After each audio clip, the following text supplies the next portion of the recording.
ठीक है। अब जो लोग कह रहे हैं थोड़ा सा रिवीजन उनका भी हो जाएगा। हम लोगों ने कवर किया है टॉपिक इमरजेंसी का, ठीक है। तो आई होप तुम्हें ये याद होगा। मैंने बताया था कि इस टॉपिक से पहले हमेशा याद रखना, पूछा क्या लगता है कि मेडिकल इमरजेंसी किसी के परिवार में भी हो सकती है, लेकिन उस वाली इमरजेंसी यानी आपातकाल में और संविधान के आपातकाल में क्या अंतर लगता है?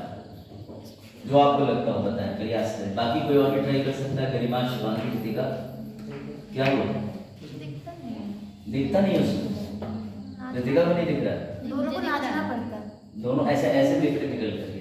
हाँ, क्या लगता है? चलो बताओ। तेज क्या लगता है? मेडिकल इमरजेंसी और संवैधानिक आपातकाल में क्या अंतर है? बताइए सर। कुछ भी जो लगता हो बस प्रयास करो बोलने का। भले आंसर बिल्कुल गलत हो, सर में लगता है मेडिकल में मेडिकल होता है, आपातकाल में आपातकाल होता है, लेकिन बोल। हाँ, क्या लगता है मिश्र? गुड। और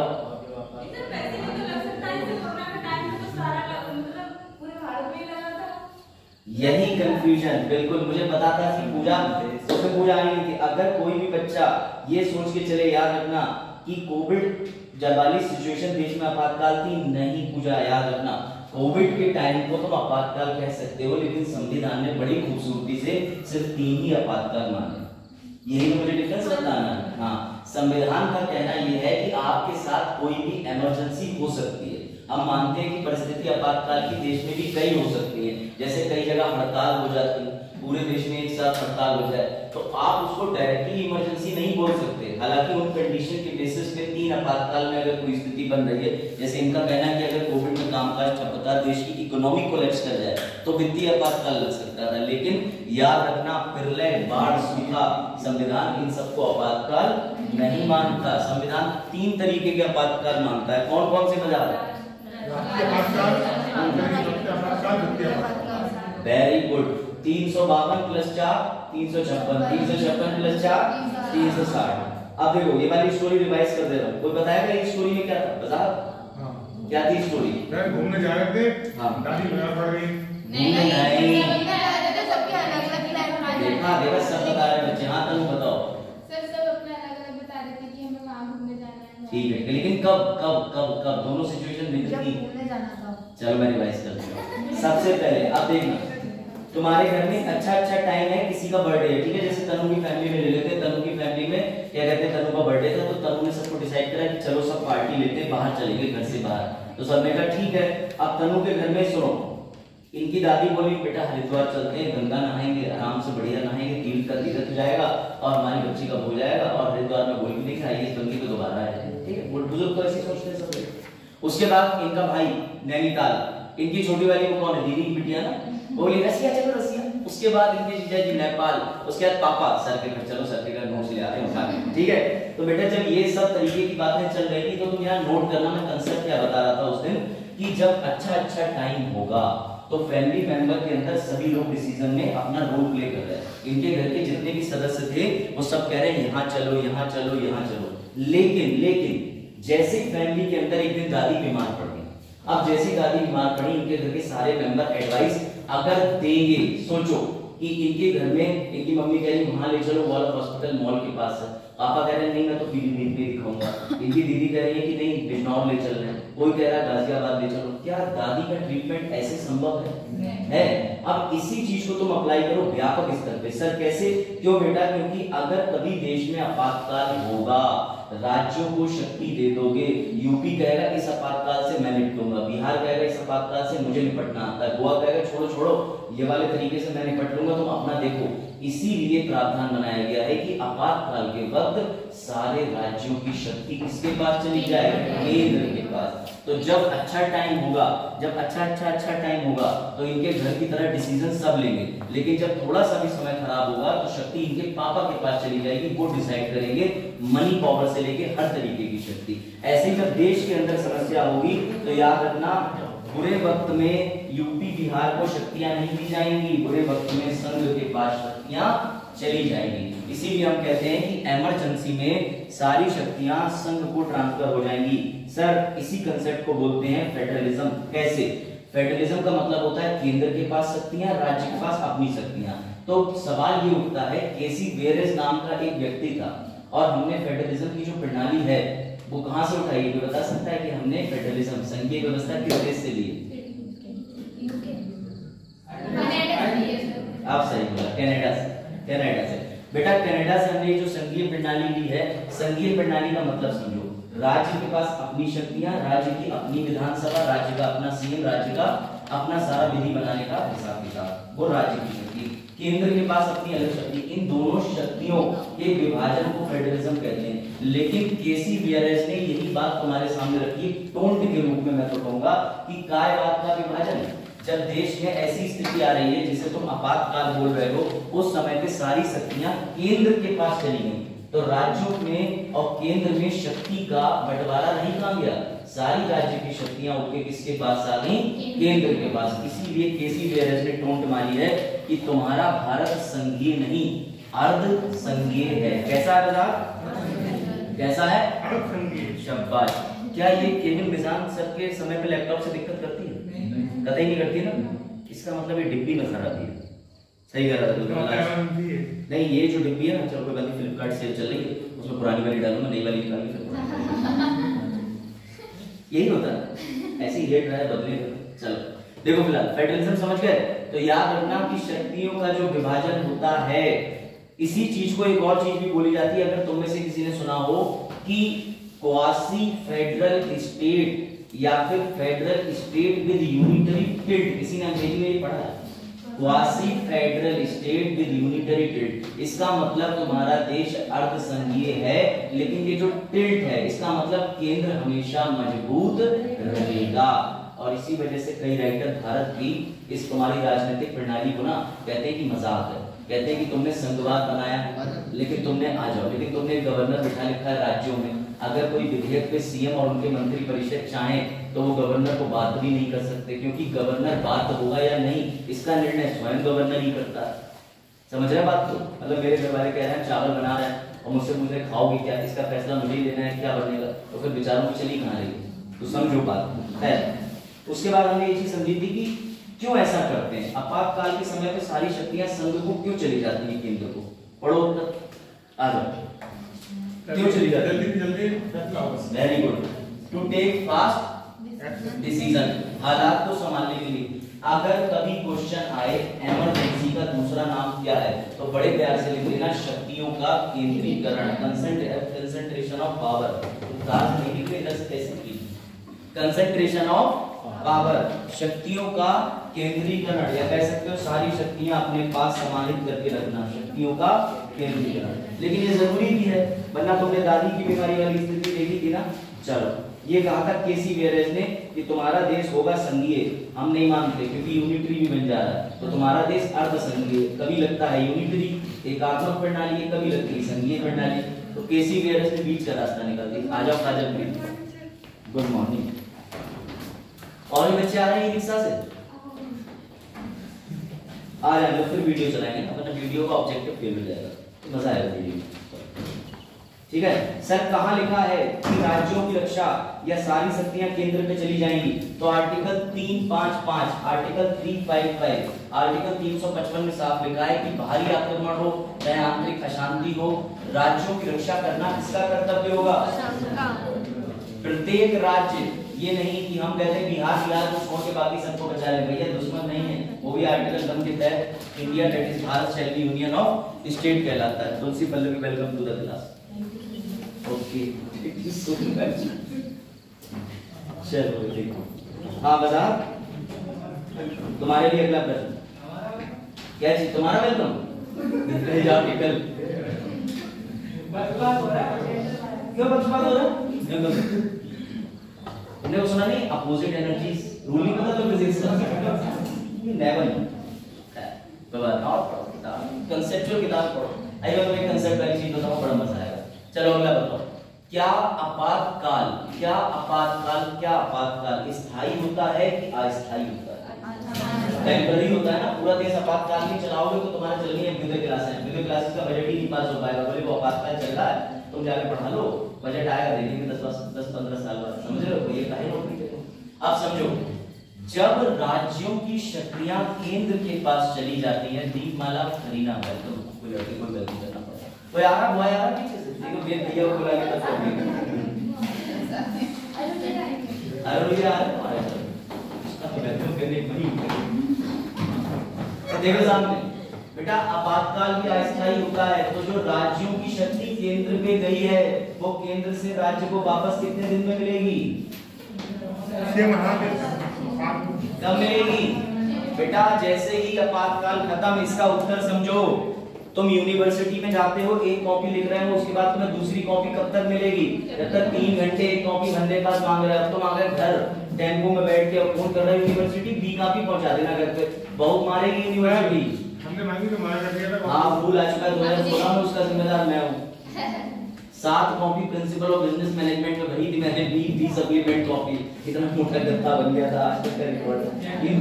मैं बता रहा हूँ, यूनिवर्सिटी का टाइम था, बीकॉम ऑनर्स में मैं एनरोल था, कॉलेज था केसीएम थी, तो मेरा लेक्चर था प्रिंसिपल ऑफ बिजनेस मैनेजमेंट। और बीकॉम ऑनर्स करने वाले बच्चा कोई हो तो उसे पता होगा, उसमें 8 विषय होते हैं, बीकॉम में 6 होते हैं, हमारे में 8 होते हैं, बिजनेस मैथमेटिक्स होता है। तो उस समय पे कॉपियों की फाउंडेशन नहीं थी, और हमेशा से मेरी आदत रही है कि जितना कंसेप्ट है यूनिवर्सिटी को तो पूरा दे दो, ताकि वो चेक करने में कसर ना छोड़े। तो आई स्टिल मुझे याद है, मैंने 23 परिभाषाएं लिखी थी। हेनरी फ्योल नाम का एक व्यक्ति है, पीछे प्रीति समझ रही होंगी, हेनरी फ्योल आपके कॉमर्स का एक बड़ा अच्छा चर्चित व्यक्ति है। तो हेनरी फ्योल की परिभाषाएं, और उसके पीछे कारण क्या था? क्योंकि बुक्स उस समय लाइब्रेरी से इशू कराई थी हमने केसीएमटी की, तो बुक से पूरा रट्टा लगाया हुआ था। उस समय पे रट्टा ही लगाते थे, इतना कंसेप्ट क्लैरिफिकेशन नहीं होता था, तो पूरी उतार दी थी। बी कॉपी में अभी भी मैं तो बता सकता हूँ, पहली कॉपी में 32 साइड होती है, 16 पन्ने, 16 पन्ने होते हैं गिने, ठीक है। उसके बाद जो बाकी कॉपी होती है उसमें कितने पन्ने होते हैं? 12 12 12, मतलब 12 का मतलब ये कि 6 पन्ने 7 पन्ने 12 साइड है, 14 साइड है। तो मैंने वो जो सप्लीमेंट्री, वेलकम हेलो वेलकम, कारण तो नहीं। तो उसके बाद ये हुआ, जब मैंने वो कॉपीज भर दी तो I got a notice from university with roll number, ये करके एक नोटिस आया मेरे पास में कि आपने इतनी कॉपी किस उद्देश्य से भरी। अच्छा, नंबर 50 नंबर का पेपर था उस समय, 50 के चलता था, फिर इंटरनल मार्क्स अलग थे, तो मुझे 48 मैक्सिमम दिए थे, और जिस बच्चे ने कॉपी मिली थी उसके भी 47 आए थे। तो फिर यूनिवर्सिटी ने नोटिस दिया, उसके बाद यूएफएम जो करके होता है सब, उसने रेस्ट्रिक्शन लगा दी कि यूनिवर्सिटी की कॉपी 2017 अप्रैल से बैन कर दी, उसके बाद से कभी भी कॉपी नहीं मिली तुम लोगों को। मैं समझे? तो ये बड़ा चक्कर लाइफ। और आज भी मेरी राइटिंग स्पीड बहुत तेज, बहुत तेज। आज ही गलती हो गई, रहने दो, अच्छा कोई बात नहीं, आ जाओ सब आ गए, बैठो बस भैया बस, बंद हो गया वो, लाओ लाओ अब चला, बैठ जाओ बैठ जाओ, बैठने की बात क्यों करते? अरे कैसे तुम लाओ,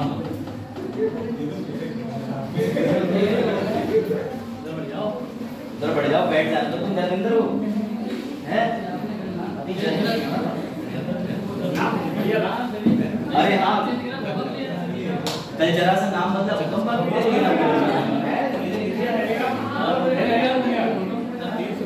आज मुझे लोग कर ले रखेंगे। शरण बोले सर नाम बदलो, नाम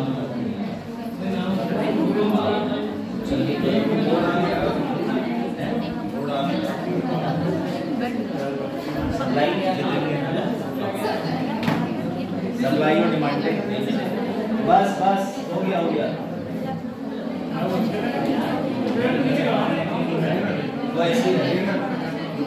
अब शायद चल जाए, चलो जोर से टेक हुआ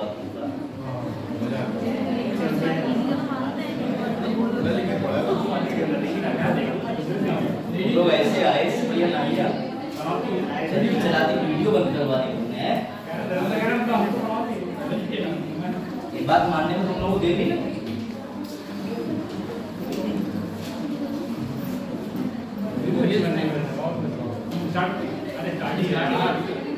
बस अब मैं तो कम से बंद रखो, प्रोजेक्टर बंद तो क्या होगा?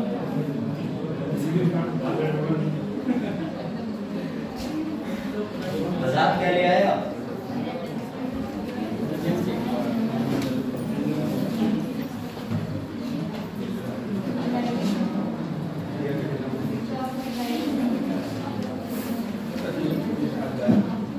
कौन चढ़ पाएगा? तुम ये एक तरफ निकालो, बगल वाले कौन चढ़ने का जो है इच्छुक है इस पर? हाँ चढ़, जैसे करो चढ़ पाओ, चढ़ दो, टेबल बगल वाले स्लॉट पे लगा, हो सकता है मे भी डिटेक्ट कर ले बगल वाले सीधा भी कर, अभी उतरना मत।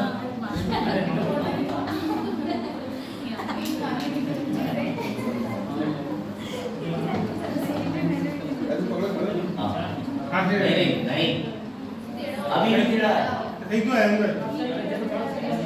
अब रिजोल्यूशन तो आया कम से कम।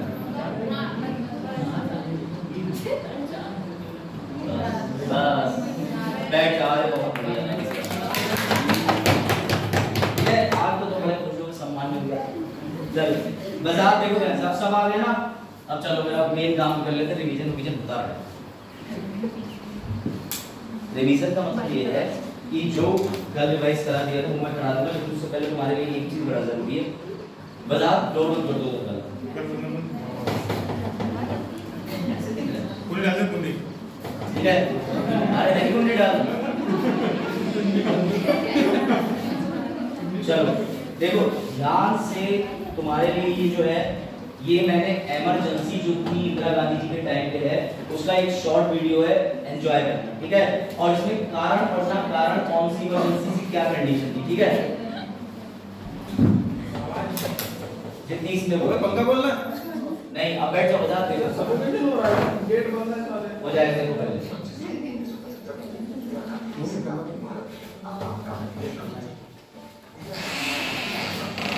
इतना जल्दी आओ, दोबारा शुरू बंद कर दो, ताला लगा दो, नीचे खिड़की पे नहीं कुछ होगा, बचा लेंगे बहुत ये उसमें सांस बस हो गया भाई, आवाज नहीं आ रही है, जो बंद वाला शुरू करूंगी। अब देखो आपातकाल का सीधा कारण सब चीज कनेक्ट करनी है, तुम्हें देखना चाहिए। बहुत कम बचाया होगा। 25 जून 1975 को इंदिरा गांधी की सरकार ने भारत में आपातकाल की घोषणा की थी।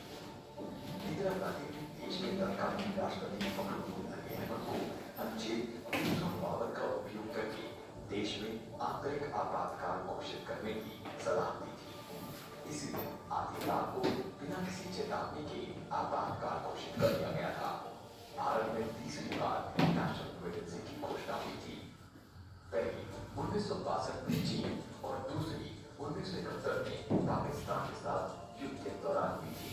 इंदिरा गांधी ने 3 आधारों पर इस अलोकतांत्रिक कदम को उचित ठहराया था।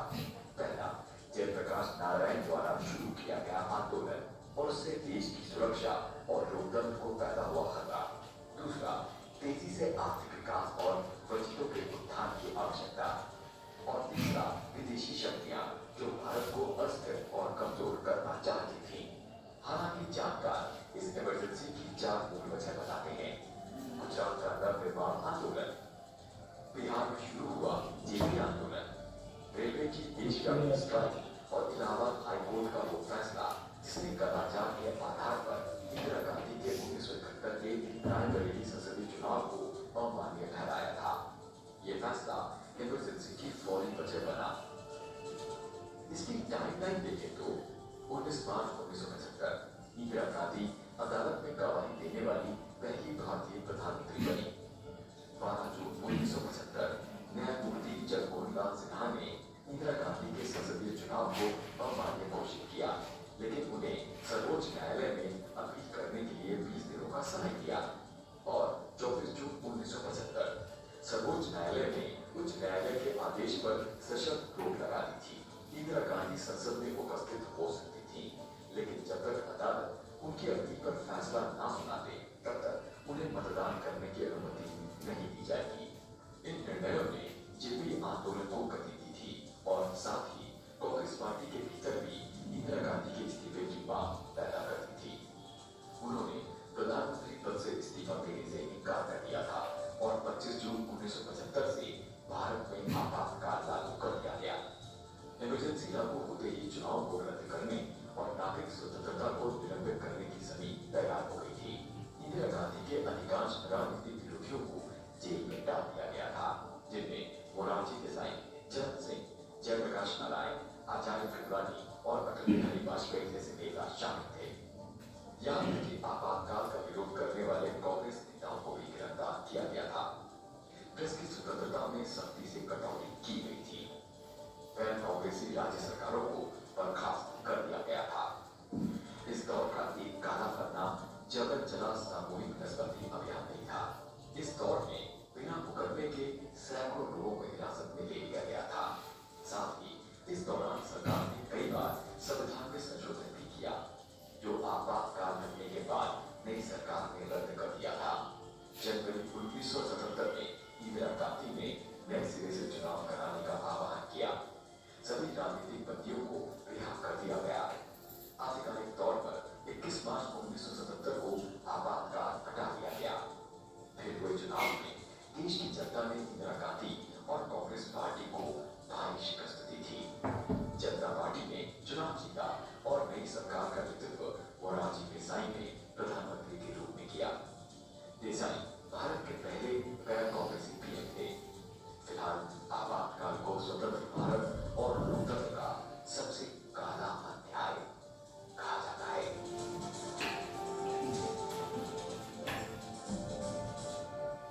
समझे आपातकाल कनेक्शन जोड़े भी नहीं नसबंदी अभियान जेबी लिखा कितने बड़े बड़े आपको। अब तुम्हें एक बात समझनी चाहिए, इट इज वेरी इंटेलेक्चुअल। संसद टीवी बन चुकी है, पहले राज्यसभा लोकसभा टीवी के नाम से कार्यक्रम आता था। बेटा संसद टीवी पे ऐसे छोटे छोटे एपिसोड देख लिया करो। यकीन मानो जितना मैंने तुम्हें नोट कराया वो तुम्हारा रिवाइज होगा कि exactly what is the demand of UPSC, इससे ज्यादा नहीं। मजा आया? चलो इमरजेंसी एक क्लिप देखे कई बार। चलो मजा हल्का सा डोर ओपन कर लो, सफोकेशन नाउ, फैन ओपन कर दो, पढ़ते हैं वापस से। लेकिन ये तुम्हें दिखाना था कि आप क्या क्या मूवमेंट थे। अब तुम इस स्टोरी में आ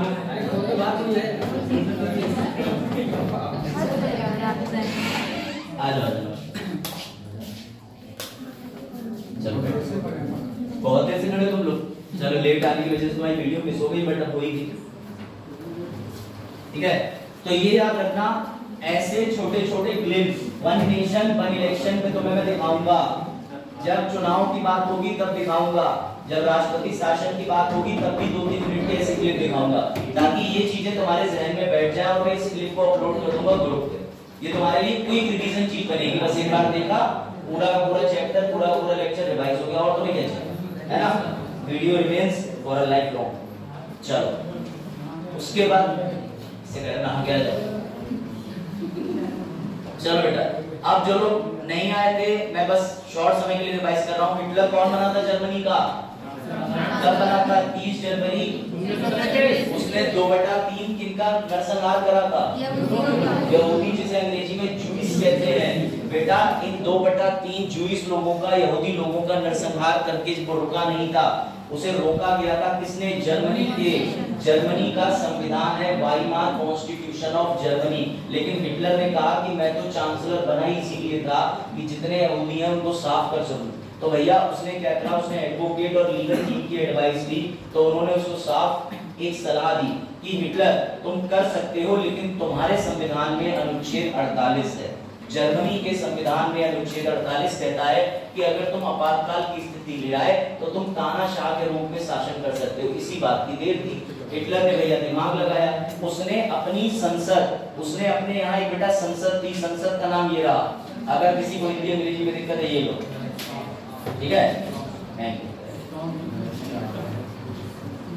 चल बेटा, ये जो उसकी संसद थी, इसमें क्योंकि उसकी पार्टी थी नाजी, उसने क्या करा कि एक आतंकवादी हमला घोषित करके,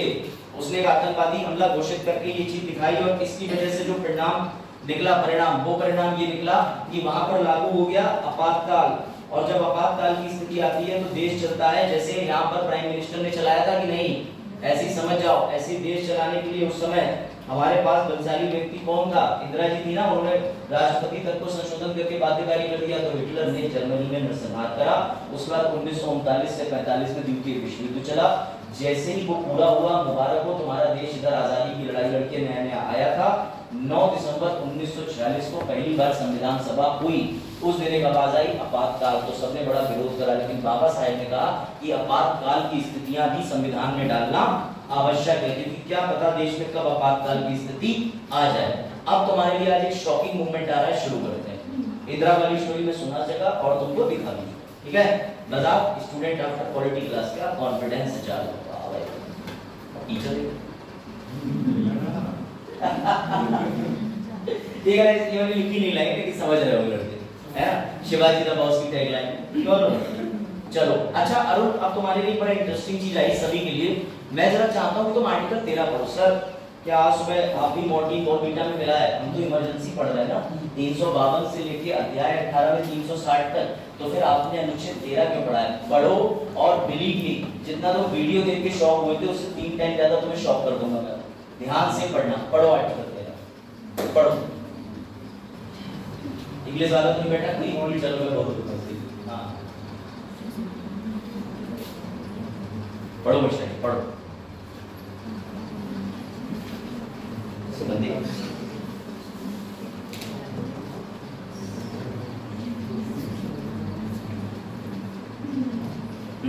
यहां तक तो पढ़ी लेना।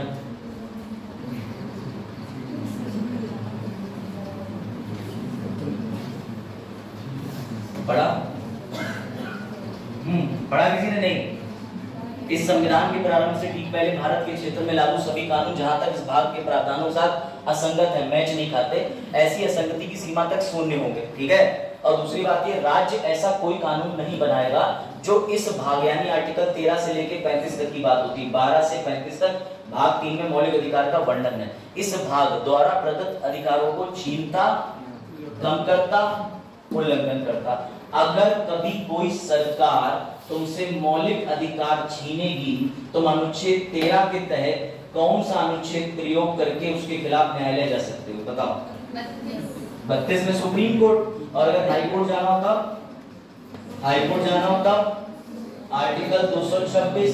मेरी बात समझना, किसी ने भावना के मौलिक अधिकार छीने कि भावना तुम्हारे घर से नहीं निकलोगी, भावना मुझे बता रहा है मेरा आर्टिकल 21 मैं कहेगा निष्ठा का अधिकार, आर्टिकल 19 फ्रीडम ऑफ एक्सप्रेस, कुछ भी करूं तो मेरे लिए दरवाजा खोलो, तो मुझे रॉन्गफुली कन्फाइन करके नहीं कर सकते।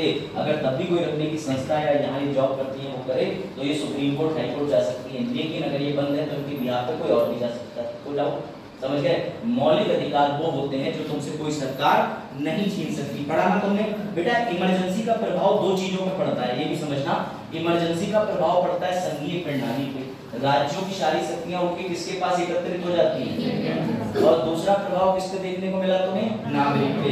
नागरिकों के लिए सबसे महत्वपूर्ण अनुच्छेद कौन से? 13 और 32। 13 कहता है ऐसी कोई विधि जो नागरिकों के मौलिक अधिकार छीनेगी उसके विरुद्ध तुम अनुच्छेद 32 का प्रयोग करके कोर्ट जा सकते हो। अब ध्यान से सुनना, वाव मूवमेंट आएगा बेटा। आर्टिकल 13 में तुमने क्या पढ़ा?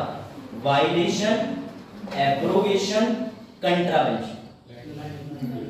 चलो लाइट आई गई, अब तुम्हें मजा। चलो ऐसे पढ़ा देता हूं, क्या बजा। आर्टिकल 13 में कौन से वर्ड थे जो हमने पढ़े? राज्य ऐसा कोई कानून नहीं बनाएगा जो मौलिक अधिकार। हाँ नहीं वो तो ठीक है। कौन से 3 शब्द थे प्राथमिकता से? हाँ कंट्रावेंशन, इंग्लिश हिंदी दोनों में लिख दूंगा, एब्रोगेशन और शाबाश, ठीक है। ऐसे लिख दे रहा हूं आगे पीछे।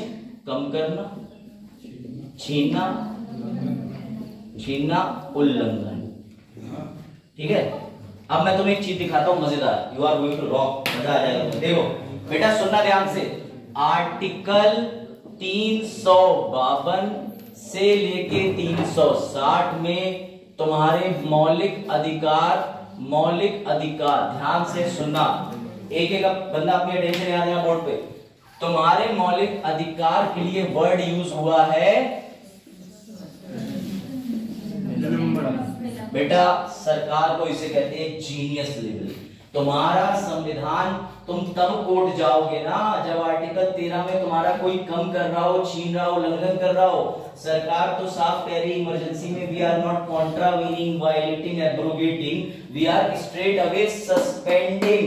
अब निलंबन शब्द तो आर्टिकल 13 में है ही नहीं।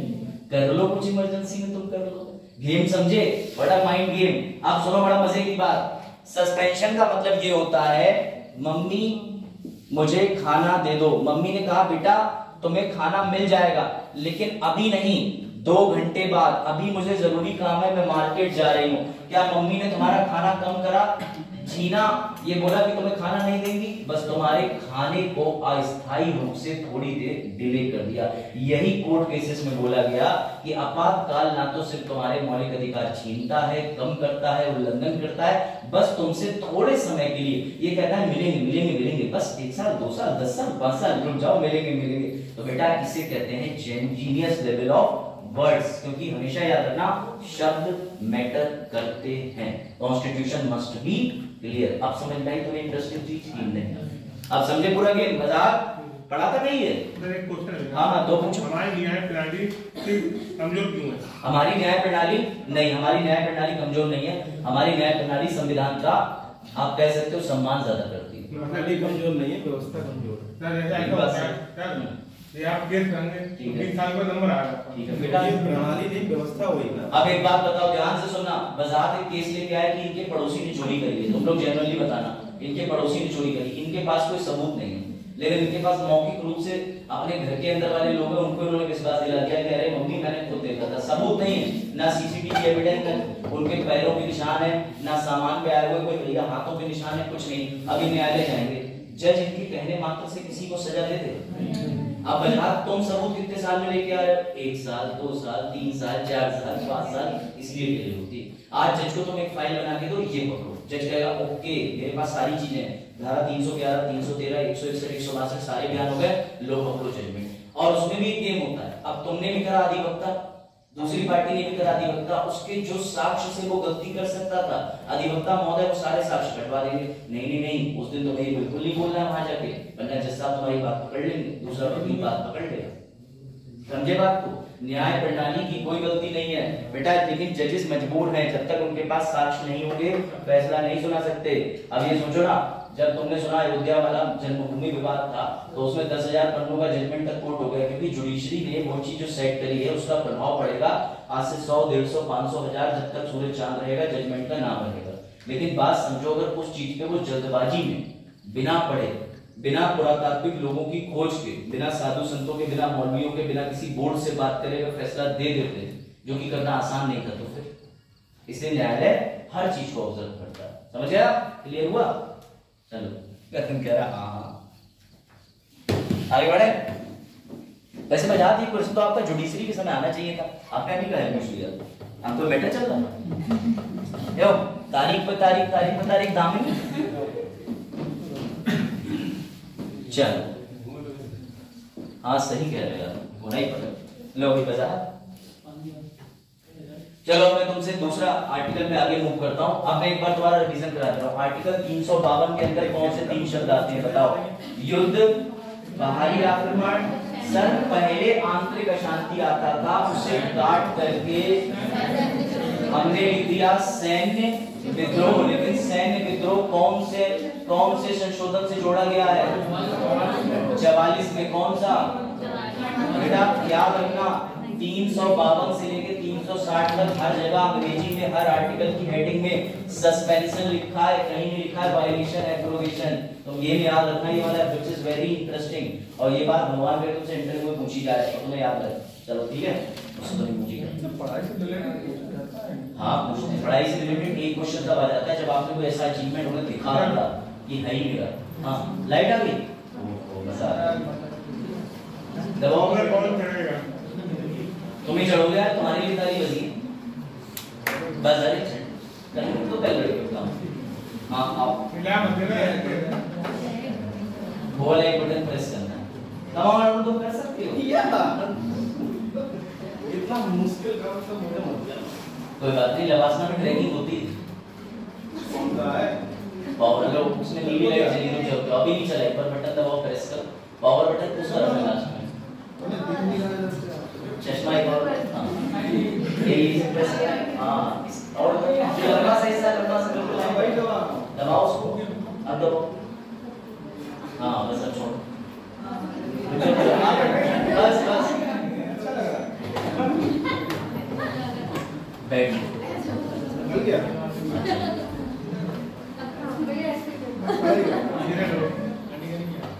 बैठ जाओ तुम, बैठ। सीधा करवा दो ये। क्या चाहिए? वो तुम ही कर सकते हो, रहने दो, चल रहा है यही बहुत। सीधा नहीं इसका कह के विभाग से थोड़ा इसको करेक्ट कराएंगे। अब देखो ये इससे कहते हैं, हाँ कैसे कह क्या हो नहीं तुम्हारी जरूर विभाग है, जंगल काटे तो यहाँ ध्यान रखना पड़ेगा। देखो बेटा याद रखना कौन कौन से वर्ड है, सुनो अब देख लो, तुम्हारा लग बढ़िया है कि लाइट आ गई, वरना पूरा लेक्चर जो है तुम एंजॉय नहीं करते, लिखना ज्यादा पड़ता। अब सुनो ध्यान से, आर्टिकल 359 में भी क्या लिखा है, सस्पेंशन, क्या लिखा है, निलंबन। बेटा आर्टिकल 13 कहता है वायलेशन एब्रोगेशन, पर नहीं कहता निलंबन, तो हमने वर्ड डाला निलंबन। लेजिस्लेचर का क्या दिमाग, उसने कहा चावल लिखो, बाजरे का आटा लिखो, गेहूं लिख दो, लेकिन ये मत लिखना सबको मिला के मिक्स आटा बन सकता। चलो समझ गए, एग्जांपल दे दिया तुमको, तो लो भैया मींस छीनना कम करना। तो अभी जिन्होंने संविधान बनाया है दे आर लाइक ओ चलो ठीक है, देख ताकि तुम बोलो 3-4 तरीके से लटवाया जाता है। हाँ नहीं उससे आप इंसान भी समझ सकते हैं, ठीक है। तो तुम भी ऐसी शॉप दो, क्या क्या क्या सस्पेंड, ओ हाँ सस्पेंड, ठीक है। चलो लेट स्टूडेंट तुम्हारे लिए और आओ लेट ऐसे बैठे मासूम, बात कर चल रहा, बात कर ले, तुम YouTube से देख लो, बस सर नहीं देखते YouTube। चलो देखो लेट स्टूडेंट, चलो वही शुरू करें, चला अब आगे ध्यान देना। नाउ अब हम बात जिस चीज की करने जा रहे हैं उसको बोलते हैं प्रेसिडेंट रूल, राष्ट्रपति शासन। ये तुम्हें समझने में बहुत कम समय लगेगा, लेकिन बिलीव मी तुम्हें सबसे पहले ये मुझे बताना है कि इसको राष्ट्रपति शासन कहते ही क्यों है। वजाहत सबसे पहले क्राइटेरिया टाइप चीज याद करना, वन लाइनर क्वेश्चन तो बनता ही है, लेकिन यूपीएससी भी उठा सकता है। आ जाओ शुरू कि राष्ट्रपति शासन, बस राष्ट्र ने समझा दिया, बस और कुछ समझेगा, बस बस ठीक है। अटेंडेंस शीट अरे बाद में पूछ लेना, अटेंडेंस नहीं लगेगी तो कुछ हो जाएगा, देख लो इधर बेटा। आर्टिकल 356 राष्ट्रपति शासन नहीं निकल लो, और मैं लगा दूंगा, मुझे डिजिटल मत करो क्लास में, बस हो गया। अब देख लो इधर, पढ़ लो वरना मुझे बताओ नहीं पढ़ना होगा, और वीडियो चलाओ पीछे बैठो। आर्टिकल 356 हमने जो राष्ट्रपति शासन लिया है, याद रखना धारा 93 भारतीय सरकारी अधिनियम 1935। बजा अपने पास आ गए तो किसी को मत देना, बेप्रकार की अटेंडेंस लगाएंगे तुम लोग, लगाएंगे मतलब भाई उनको इस काम के लिए अंदर रखा है ना, तुम लोग क्यों चीज कर रहे हो अटेंडेंस, जाते समय लगाया करो अटेंडेंस, पहले से मत लगाओ कोई, वरना नाम बढ़वा दूंगा सबके। 1935 भारत सरकार अधिनियम धारा 93 में ये मेंशन था, ध्यान से समझना। राष्ट्रपति शासन होता क्या है, तो उससे पहले तुम्हें समझना पड़ेगा कि भैया एक ये आर्टिकल कहना क्या चाह रहा है, पढ़ो। ये मणिपुर में समझना, मणिपुर गवर्नमेंट सुना होगा कि मणिपुर में मान चलिए राष्ट्रपति शासन लगा दो, तो अब तुम सब जानोगे कि राष्ट्रपति शासन होता क्यों है, लगाया कब जाता है, क्या मणिपुर में लगाया जा सकता आप ही नहीं, मजा तो तभी है। मणिपुर पता है ना सब, कुकी मेथी ट्राइब जनजाति वाला ज्योग्राफिकल कारण था, फिर धार्मिक मुद्दा बना दिया और ये सब शुरू हुआ था हाई कोर्ट के एक निर्णय से, उन्होंने उनको आरक्षण वाली श्रेणी में जोड़ दिया था। सब पढ़ चुके होंगे, उसमें मेरा बताना इतना डीप काम नहीं है, ठीक है। मणिपुर के सीएम साहब कौन, बीरेन सिंह, ठीक है। अब सबसे बड़ी बात एक दिमाग में बिठा के रखना, किस पार्टी के हैं ये बीरेन सिंह, ये बात दिमाग में याद रखना जब मैं तुम्हें राष्ट्रपति शासन बताऊंगा, ठीक है। बजाज आगे बढ़ रहे, ध्यान से समझना बेटा। हमारे देश में लोकतंत्र है लोकतंत्र का मतलब क्या होता है, पूरा by the people to the people for the people, बिल्कुल सही। लोकतंत्र का मतलब आप हम मिलकर मतदान करते हैं, अपने जनप्रतिनिधि को चुनते हैं। तो बेटा लोकतंत्र का मतलब जब लोग मतदान करते हैं, हम मतदान करते हैं अपने उत्तर प्रदेश की विधानसभा में भी, लोकसभा में भी, समझना बड़ा अच्छा मोमेंट है। बाजार तुमने मतदान करा, नई विधानसभा बनी, विधानसभा में सरकार किसकी बनेगी, जिसपे बहुमत होगा। बहुमत वाली पार्टी को कौन सी पार्टी बोलोगे, रूलिंग पार्टी। बेटा रूलिंग पार्टी अपना क्या बनाएगी, बनाएगी सीएम गवर्नर के साथ मिलकर क्या बनाएंगे, अपना मंत्री परिषद, जिसे मैंने लिखा है सीएम प्लस एस कॉम। बेटा इसी को सरकार बोलेंगे, इसी को सरकार बोलेंगे। कोई डाउट हो तो समझ लो, ये जो प्रणाली है इसी में बदलाव आएगा और राष्ट्रपति शासन होगा, इसमें डाउट हो तो समझ लो। हमारा देश लोकतांत्रिक देश, लोकतांत्रिक मतलब जहां पर लोग सरकार चुनते हैं, by the people for the people to the people, Abraham Lincoln ने बोला था। लोकतंत्र में बेटा लोगों ने मतदान दिया, एक दिन दीपमाला गई, बोली मम्मी ये नई मशीन कौन सी आई है? मम्मी बोली बेटा ध्यान से दबाना, इस मशीन को दबाने के बाद आवाज एक बार आएगी लेकिन बजेगा 5-7 तक बाजा। दीपमाला ने कहा क्या क्या क्या, तो दीपमाला ने फिर नोटा दबा दिया, अब बाजा नहीं बजेगा, समझो बात। तो लोग होते हैं मतदान देते हैं, मतदान से तुमने यूपी की नई विधानसभा बना दी, विच इज अंग्रेजी वालों स्टेट लेजिस्लेटिव असेंबली। बेटा यहाँ पर जिस पार्टी की मेजोरिटी थी वो रूलिंग पार्टी बनी, मुख्यमंत्री उसी पार्टी का बना और मुख्यमंत्री ने बढ़िया टीम बना ली जिसे तुम प्यार से कहते हो मंत्री परिषद। इसे तुमने सरकार कह दिया। वजाहत कोई डाउट इस पूरे प्रक्रिया में? वजाहत गुड हो रहा है। अच्छा चल आवाज बढ़। अब सुनना ध्यान से, फिर से लोकतंत्र, लोक, मतदान, विधानसभा, मेजॉरिटी।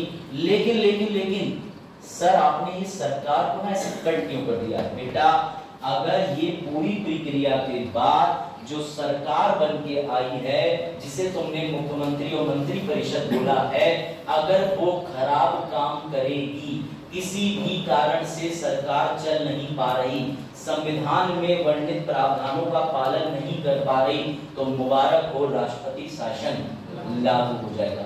इतनी आयात की समझे कि नहीं? डायग्राम तो मैं मेंस में बनाना ही बनाना है। साइलेंट करो। अरे यार पता ही नहीं क्लास चल रही। चलो देखो अभी फिर आएगा, फिर काट फिर आएगा, उसके बाद भी पढ़ेंगे। हाँ मम्मी का किसी और की देखो, उन्नी का जब देखो बेटा सरकार खराब काम अन्य कारण बजाज फोन साइलेंट कर देना, स्विच ऑफ भी कर सकते हो। खराब अन्य कारण सरकार नहीं चलती, संविधान में वर्णित प्रावधानों के अनुसार। ये बात समझना सर आपने सरकार वाले हिस्से को कट क्यों मारा? क्यों? क्योंकि तुम्हारे राज्य के अंदर सरकार फेल हुई है, तभी राष्ट्रपति जिसे केंद्र समझो उसे शासन लेना पड़ा। सर राष्ट्रपति शासन की दो परिस्थितियां हैं, उससे पहले जरा ये पढ़ लो, हिंदी वालों को भी पढ़ो, सिर्फ वहां तक लाइन पढ़ लेना, ऊपर की दो लाइन अब दिख रहा है, पढ़ो। यदि राष्ट्रपति राज्य के राज्यपाल से या अन्यथा रिपोर्ट, ये दो लाइनें बहुत जरूरी है, राज्य के राज्यपाल की रिपोर्ट पे, और अगर उनको लगता है कि राज्यपाल की रिपोर्ट भी नहीं चाहिए, खुद की संतुष्टि लगी, तो राज्यपाल गए, उन्हें मतलब नहीं, वो लगा देंगे वहां पे राष्ट्रपति शासन। ध्यान से लेना इस बात पर। संतुष्टि का मतलब समझते हो? 42वें संविधान संशोधन के बाद संतुष्टि के मायने बदल गए, प्रधानमंत्री और उनका मंत्री परिषद यानी कैबिनेट जो कह देगा राष्ट्रपति को वो बात माननी पड़ेगी। इसी लाइन पे मेरी गेम है, जो मैंने कहा कि बात माननी पड़ेगी। अभी देखो आगे चल के क्या होता है, ऐसा मोबाइल केस है। उसके बाद अगर कोई भी राष्ट्र किससे नहीं चल रहा है, राज्य संविधान के प्रावधानों के अनुसार नहीं चल सकती। अरुण और जितने बच्चे बैठे हुए हैं, तुम्हारा भी मूवमेंट ऐसी होगा क्या? अब देखना ध्यान से, मेरा सवाल ये है बेटा, दो चीजें हैं राष्ट्रपति शासन के अंदर, पहला राज्यपाल की रिपोर्ट, बाकी दूसरा अन्य कोई कारण। बस मुझे तुम इसका मतलब समझा दो, इस लाइन का मतलब क्या है? राज्य की सरकार संविधान के प्रावधानों के अनुसार नहीं चल रही। ये कैसे बताओगे कि किस राज्य की सरकार ने कौन से संविधान के आर्टिकल का पालन नहीं करा या कौन सी कॉन्स्टिट्यूशनल मिस्टेक करी जहां पर राष्ट्रपति शासन की आवश्यकता है? बताओ कैसे डिक्लेयर करोगे, कैसे बताओगे? उन्होंने तो लिख दिया कि राष्ट्रपति शासन लगा दो अगर राज्य में संविधान के प्रावधान का पालन नहीं हो रहा, लेकिन कौन से प्रावधान वजाहत, कौन से प्रावधान? संवैधानिक कौन से? कोई एक तो बताओ। दंगा जी सरकार कंट्रोल नहीं कर पाए। अच्छा, और अगर दंगा सिर्फ और सिर्फ एक पर्टिकुलर एरिया में हुआ, छोटा दंगा है, निपटाया जा सकता है, सरकार ऐसे हाथ रख के बैठ गई, बोली नहीं हम तो नहीं करेंगे, हमारी पार्टी तो केंद्र में बैठी हुई, जो करना कर लो, तो फिर मैंने कहा था ना कि याद रखना सीएम ऑफ मणिपुर किस पार्टी के हैं। अभी फंसोगे तुम, वहां राष्ट्रपति शासन क्यों नहीं लगा, तुम अपने आप आंसर दोगे, इसका भी समझोगे तुम सिचुएशन। बढ़े आगे। अब सुनो बेटा, यही गेम है सर, एक आर्टिकल में तुम्हें शेयर करूंगा, प्लीज प्लीज प्लीज उसे जरूर पढ़ना। In the era of centralization, केंद्रीकरण क्या है, क्या गजब ड्राइंग बनाई है जिसने भी बनाई है। डेक्कन हेराल्ड न्यूज़पेपर फॉलो करता हूं, उसने बिल्कुल ठीक बताया कि केंद्र सरकार ने सभी राज्यों पे नियंत्रण करके ताला ही डाल रखा है, यानी सबकी शक्तियों को अपने हाथ में ले लिया। ऐसे डायग्राम अगर तुम बना पाए, हालांकि सरकार को अपोजिशन कर देता है, लेकिन तुम अगर जस्टिफाई कर पाए जो इस आर्टिकल में लिखा हुआ है डेक्कन हेराल्ड के, वो अगर तुम लिख पाए कि राज्य और केंद्र के बीच टेंशन 2014 से शुरू हो गई, जब केंद्र ने सारी शक्तियां राज्यों की ताला मार करके चाबी अपने पास रख दी। अगर तुम समझा पाए तो ऐसे आर्टिकल तुम्हारे मार्क्स तुम्हें टॉपर बना देंगे बेटा। ये होते हैं इस तरीके के लीडिंग आर्टिकल, इसमें सब लिखा हुआ है और साफ साफ लिखा है कौन सी पार्टी ने क्या क्या करा, कौन कौन से जज साहब कैसे क्या, सब लिखा हुआ आर्टिकल में। अब आगे बढ़ते हैं, ये भी एक शॉर्ट डायग्राम है, अभी इसकी आवश्यकता नहीं। सुनो, बाजार तुम्हारे मोहल्ले में 2 लेडीज की लड़ाई हो गई, ये भी तो असंवैधानिक है, लगा दो राज्य में बात कर भैया लड़ाई करना। अभी तो इन्हें कहा दंगा हुआ, हम तो कह रहे हैं कि तुम्हारे मोहल्ले में एक बाप ने अपनी बिटिया को पढ़ने नहीं भेजा, ये भी तो संविधान के खिलाफ था। भैया 6 से 14 वर्ष तक के बच्चों को निःशुल्क शिक्षा है, नहीं भेजा इनके पापा पढ़ने, लगा दो उनके भी पूरे राज्य में लगा दो आपातकाल। कैसे निर्णय लो बताओ बाजार। जैसे ही इस बात की चिंता मुझे हुई तो मैंने संपर्क करा बाबा साहेब से, आदरणीय बाबा साहेब से, बाबा बंगाली के माध्यम से। बाबा बंगाली पता है ना सबको, स्टोरी सुन चुके हैं। तो बाबा बंगाली ने कहा देख मैं 2 मिनट के लिए बात करा दूंगा, 10,000 दूंगा। मैंने कहा 5 लेक्चर का, चलो ठीक है ले लेना। उसके बाद जब बाबा साहेब से मेरी बात हुई तो बाबा साहेब बोले हाँ विषय पता काय को बात करनी। मैंने मुझे नहीं, वो ये चरण इसे पूछना था कि आपने राष्ट्रपति आपातकाल के अंदर ये प्रावधान क्यों लिखा, आपने क्यों लिखा कि संविधान के प्रावधानों के अनुसार राज्य नहीं चलेगा। मैंने कहा भूमि उसे जानना, मुझे नहीं जानना, मुझे पता है। तो बोले तू ही बता देता। मैंने कहा अरे बता देते मुझे भी पता चल जाता। बोले तो ऐसा कहना तुझे भी जानना। अब समझो बात को। तो बाबा साहेब का रिप्लाई था बेटा संविधान का डेड लेटर बोलते हैं, डेड लेटर बोलते हैं। क्यों? बाबा साहेब ने ओरिजिनल संविधान लिख के कब तैयार कर दिया था जरा बताना? 1949 में संविधान तैयार, 1950 में संविधान लागू। कोई डाउट? तब तुम जरा अपनी बुद्धिवर्धक लगा के बताओ क्या उस समय राष्ट्रपति बाध्य थे प्रधानमंत्री और उनकी सलाह से? प्रधानमंत्री और उनकी सलाह से बाबा साहब ने यही बात कही, बोले बेटा राज्य में अगर कभी कोई सरकार राज्य के लोगों का भला नहीं करेगी, विकास कार्य नहीं कर रही होगी, राज्य को संविधान से लेके नहीं चल रही होगी, आरक्षण नहीं दे रही होगी, तो राज्यपाल उसको चेक करेगा, बताएगा और राष्ट्रपति से शिकायत करेगा। लेकिन वो शिकायतें झूठी हुई तो राष्ट्रपति अपने बुद्धि विवेक से ऐसा होने ही नहीं देगा। उसके पास शक्ति है, वो कहेगा राज्य के साथ गलत हो रहा है, मैं राज्य में राष्ट्रपति शासन नहीं लगाऊंगा। लेकिन तुम गेम समझे ही नहीं, राष्ट्रपति ना राज्यसभा का होता है ना लोकसभा का होता है, राष्ट्रपति ना पॉलिटिकल पार्टी का होता है ना किसी पॉलिटिकल पार्टी का प्रतिनिधि होता है। तो राष्ट्रपति एक तटस्थ व्यक्ति, न्यूट्रल व्यक्ति होके किसी राज्य में राष्ट्रपति शासन लगाता नहीं लगाता। लेकिन all thanks to Indira Gandhi ji, उन्होंने 42वें संविधान संशोधन में सरकार के अनुसार राष्ट्रपति को बाध्य कर दिया। अब गवर्नर आए, गवर्नर ने कहा राष्ट्रपति से राष्ट्रपति शासन लगा दो। पता चल रहा है राष्ट्रपति को मैं नहीं लगाऊंगा, पॉलिटिकल पार्टी अपने फायदे के लिए लगवाना चाह रही है। तभी पीछे से पीएम आए जो खुद किसी पार्टी की वजह से बने, उन्होंने कहा लगाओ, लगानी पड़ेगी। इनडायरेक्टली तुमने एक रास्ता देखा, एक गोला देखा जिस सर्कल को पूरा करा जा रहा था राष्ट्रपति की अपनी इच्छा से। लेकिन इस गोले के बीच में हमने गैप बना दिया, वो है प्रधानमंत्री और मंत्री परिषद। समझे? यानी राज्य पे दबाव बनाने का तरीका 42वां संविधान संशोधन ने डाल दिया, जबकि बाबा साहेब ने ओरिजिनली राष्ट्रपति की बाध्यता नहीं डाली थी। तो कभी राष्ट्रपति शासन लग ही नहीं पाता, लेकिन ना 42वें संविधान संशोधन ने इस पूरे मामले को खराब कर दिया। अब समझे राष्ट्रपति शासन क्या है? पॉलिटिकल पार्टी केंद्र की मदद से, केंद्र में बैठी पॉलिटिकल पार्टी का वर्चस्व अपने राज्य में बना लेती है। मणिपुर में कौन सी पार्टी, केंद्र में कौन सी? अब किसको बात करें? सरकार हमारी, सीएम हमारा, समझो बात को। तो राष्ट्रपति शासन लगाएंगे तो सरकार नहीं मिल जाएगी। राष्ट्रपति शासन तब लगाया जाता है ज्यादातर या तो लोकसभा या तो फिर जो उस जगह की विधानसभा उसको खत्म कर देते हैं, भंग, या फिर सबको सस्पेंड कर देते हैं। क्यों? तो अगर सस्पेंड करेंगे तो सीएम हमारी पार्टी का है, सीएम को भी तो हाथ धोना पड़ेगा। बात समझो, हमें क्या करना है? मणिपुर पर नियंत्रण। ये नियंत्रण क्या हो जाएगा? विफल। This was the game of politics which is played in the state of Manipur। इसे वही समझ सकता है जो थोड़ा यूपीएससी को जानता हो। इसीलिए तुम एक बात समझो, मैं तुम्हें आर्टिकल पे वापस लेके आता हूँ। तुम्हें एक और चीज दिखनी चाहिए। सर क्या दिखना चाहिए? सुनो, government to wait and watch, सरकार को वेट एंड वॉच बोला गया है, लेकिन जनता को क्यों नहीं बोला गया बता सकते हो? लिखा है राष्ट्रपति शासन, अंतिम विकल्प in Manipur government to wait and watch, सरकार को वेट करेगी, वॉच करेगी। बेटा अभी तक जितने राष्ट्रपति शासन हुए ना वो तभी हुए जब केंद्र में और राज्य में सरकारें अलग हुई हैं। पहली बार ऐसा हुआ है कि राज्य में और केंद्र में एक ही सरकार बैठी है, तभी कहा गया। अब देखिए गवर्नमेंट क्या करेगी, वेट एंड वॉच। इसे कहते हैं न्यूज़पेपर वाले एडिटर का तरीका। गजब लिखते हैं न्यूज़पेपर वाले, जो खासकर अच्छे न्यूज़पेपर्स के होते हैं। और ये जो न्यूज़पेपर की कटिंग मैंने निकाली आई थी कि इंडियन एक्सप्रेस से है, माइट बी। तो बेटा न्यूज़पेपर वालों ने क्या मस्त टिप्पणी करी है, उन्होंने सीधे बता दिया है कि गवर्नमेंट वेट एंड वॉच, ये पूरा कंसेप्ट है। और समझ में आया कंसेप्ट? लेकिन तुम इस तरीके की भयानक बातें नहीं लिख सकते पेपर में। चल समझाने का कंसेप्ट अलग था, बताने का अलग था। अब आ जाओ, अब आ गया समझाने बताने का अलग था। बेटा सुनो, साफ साफ लिखा है, पढ़ो। बाबा साहिब ने सोचा था कि राष्ट्रपति किसी पॉलिटिकल पार्टी के नहीं होते, ना लोकसभा राज्यसभा के सदस्य होते हैं।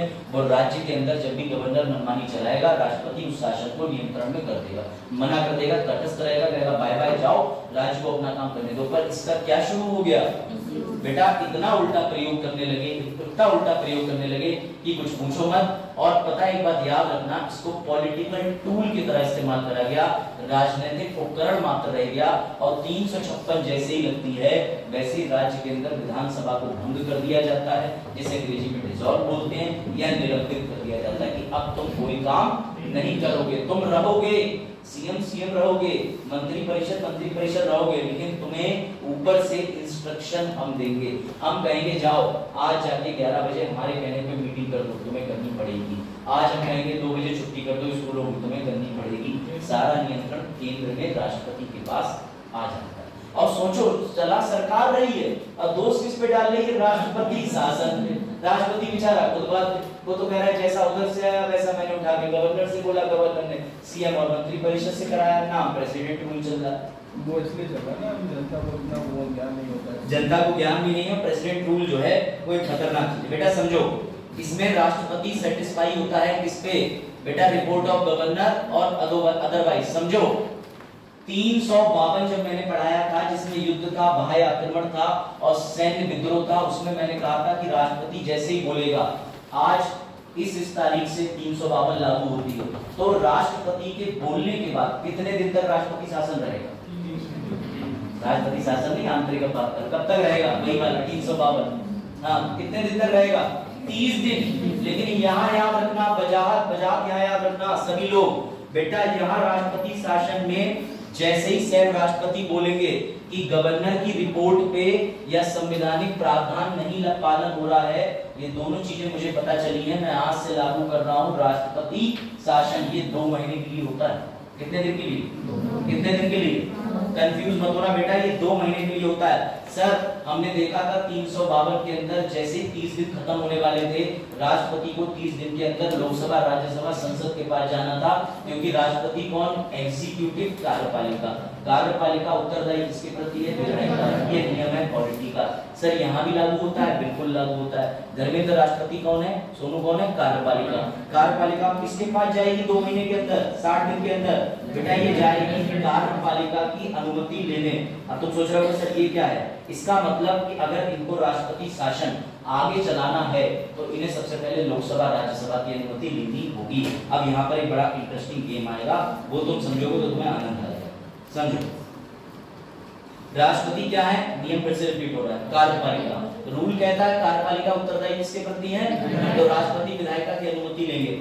वजाहत 356 का प्रस्ताव संसद में आएगा, राष्ट्रपति कहेंगे मैंने 60 दिन के लिए आपातकाल घोषित कर दिया है, जिसका नाम है राष्ट्रपति शासन। आप फटाफट लोकसभा और राज्यसभा दोनों लोग मिलकर बहुमत दे दो। तो वो कहेंगे हम डिबेट करेंगे, डिस्कशन करेंगे, वोटिंग करेंगे, यानी बहस करेंगे, बहुमत देंगे, मतदान देंगे, सब कुछ देंगे, ठीक है। लेकिन याद रखना, यहाँ पर जो तुम्हारा मतदान होगा वो साधारण वाला होगा। यानी साधारण का मतलब जितने लोग उस समय बैठे होंगे लोकसभा के अंदर, उतने 50% लोग अगर आप बोल देंगे तो राष्ट्रपति शासन बना रहेगा। राज्यसभा जाएंगे, उतने लोग राष्ट्रपति शासन बोल देंगे, बना रहेगा। अभी एक टर्निंग पॉइंट आ रहा, बड़ा इंटरेस्टिंग। याद रखना, लोकसभा अगर नहीं भी होगी, भंग होगी, तो राज्यसभा उसमें लोकसभा की सारी शक्तियां ले लेती है। राज्यसभा से बिल अप्रूव हो गया तो राष्ट्रपति शासन बना रहेगा। वजाहत ध्यान देना। अब आ रहा है इंटरेस्टिंग पॉइंट, ये तो समझ गया ना? चलो अब इस बात को ध्यान से समझना। सर ये चीज समझना, वजाहत बहुत इंटरेस्टिंग है। राष्ट्रपति ने कितने महीने के लिए आगे बढ़ा लिया संसद से? फिर से बोलो बेटा, 6-6-12 1 साल, 6-6-12 1 साल, 6-6-12 1 साल, 3 साल हो गए।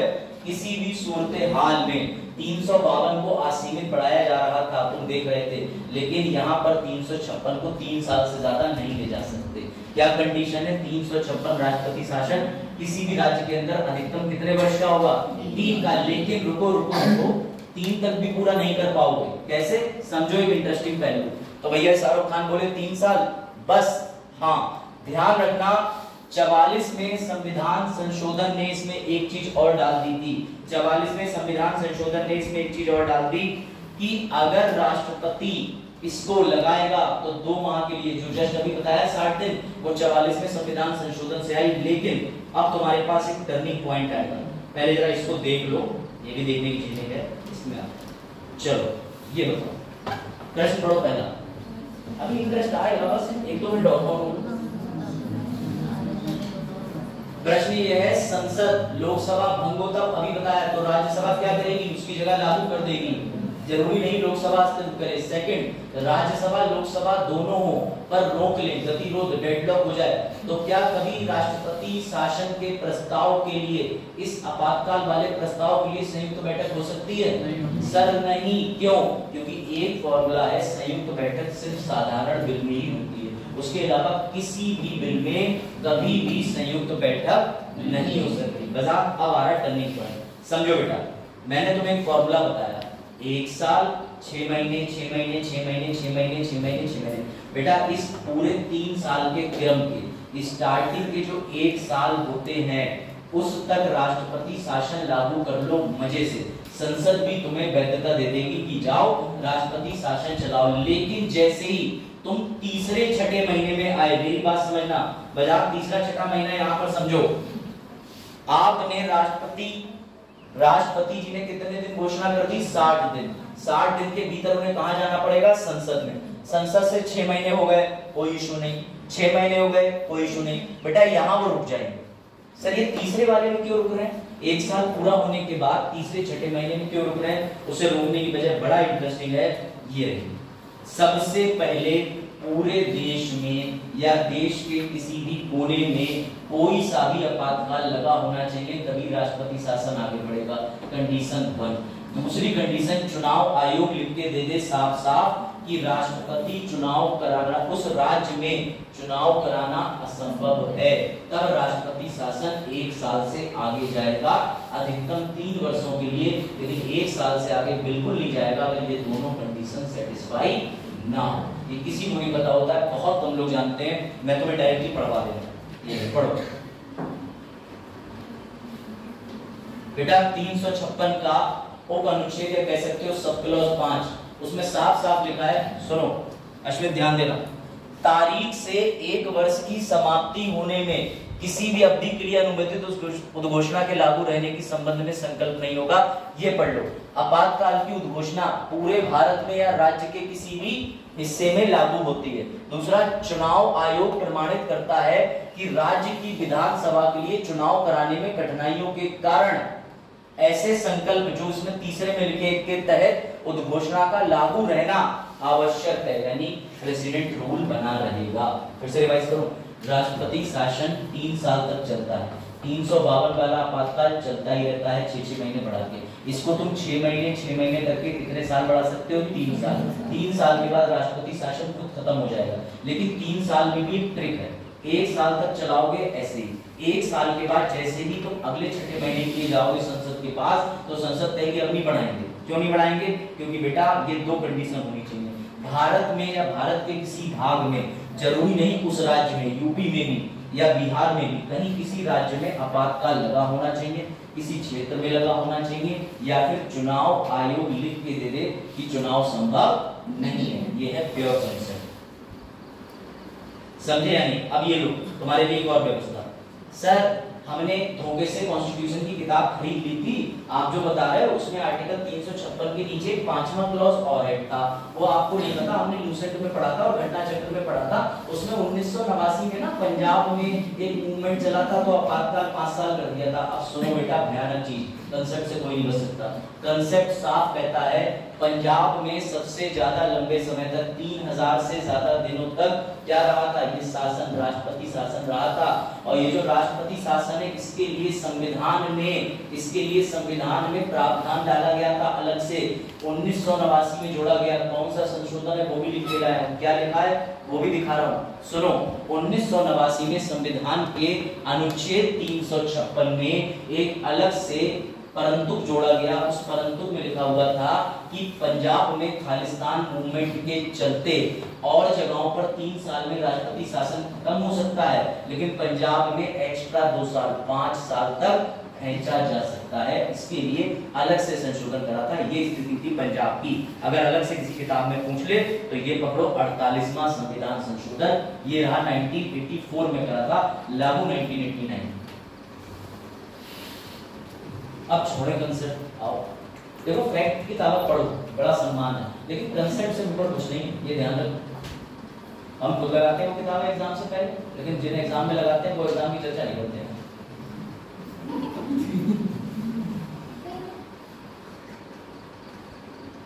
समझ गए कौन सा है भैया? 48वां संविधान संशोधन में कहा गया था कि 6 अक्टूबर 1983 को जारी घोषणा के अनुसार संसद 2 साल तक की अवधि के लिए किसके लिए बढ़ाई जाएगी? पंजाब के लिए। क्यों?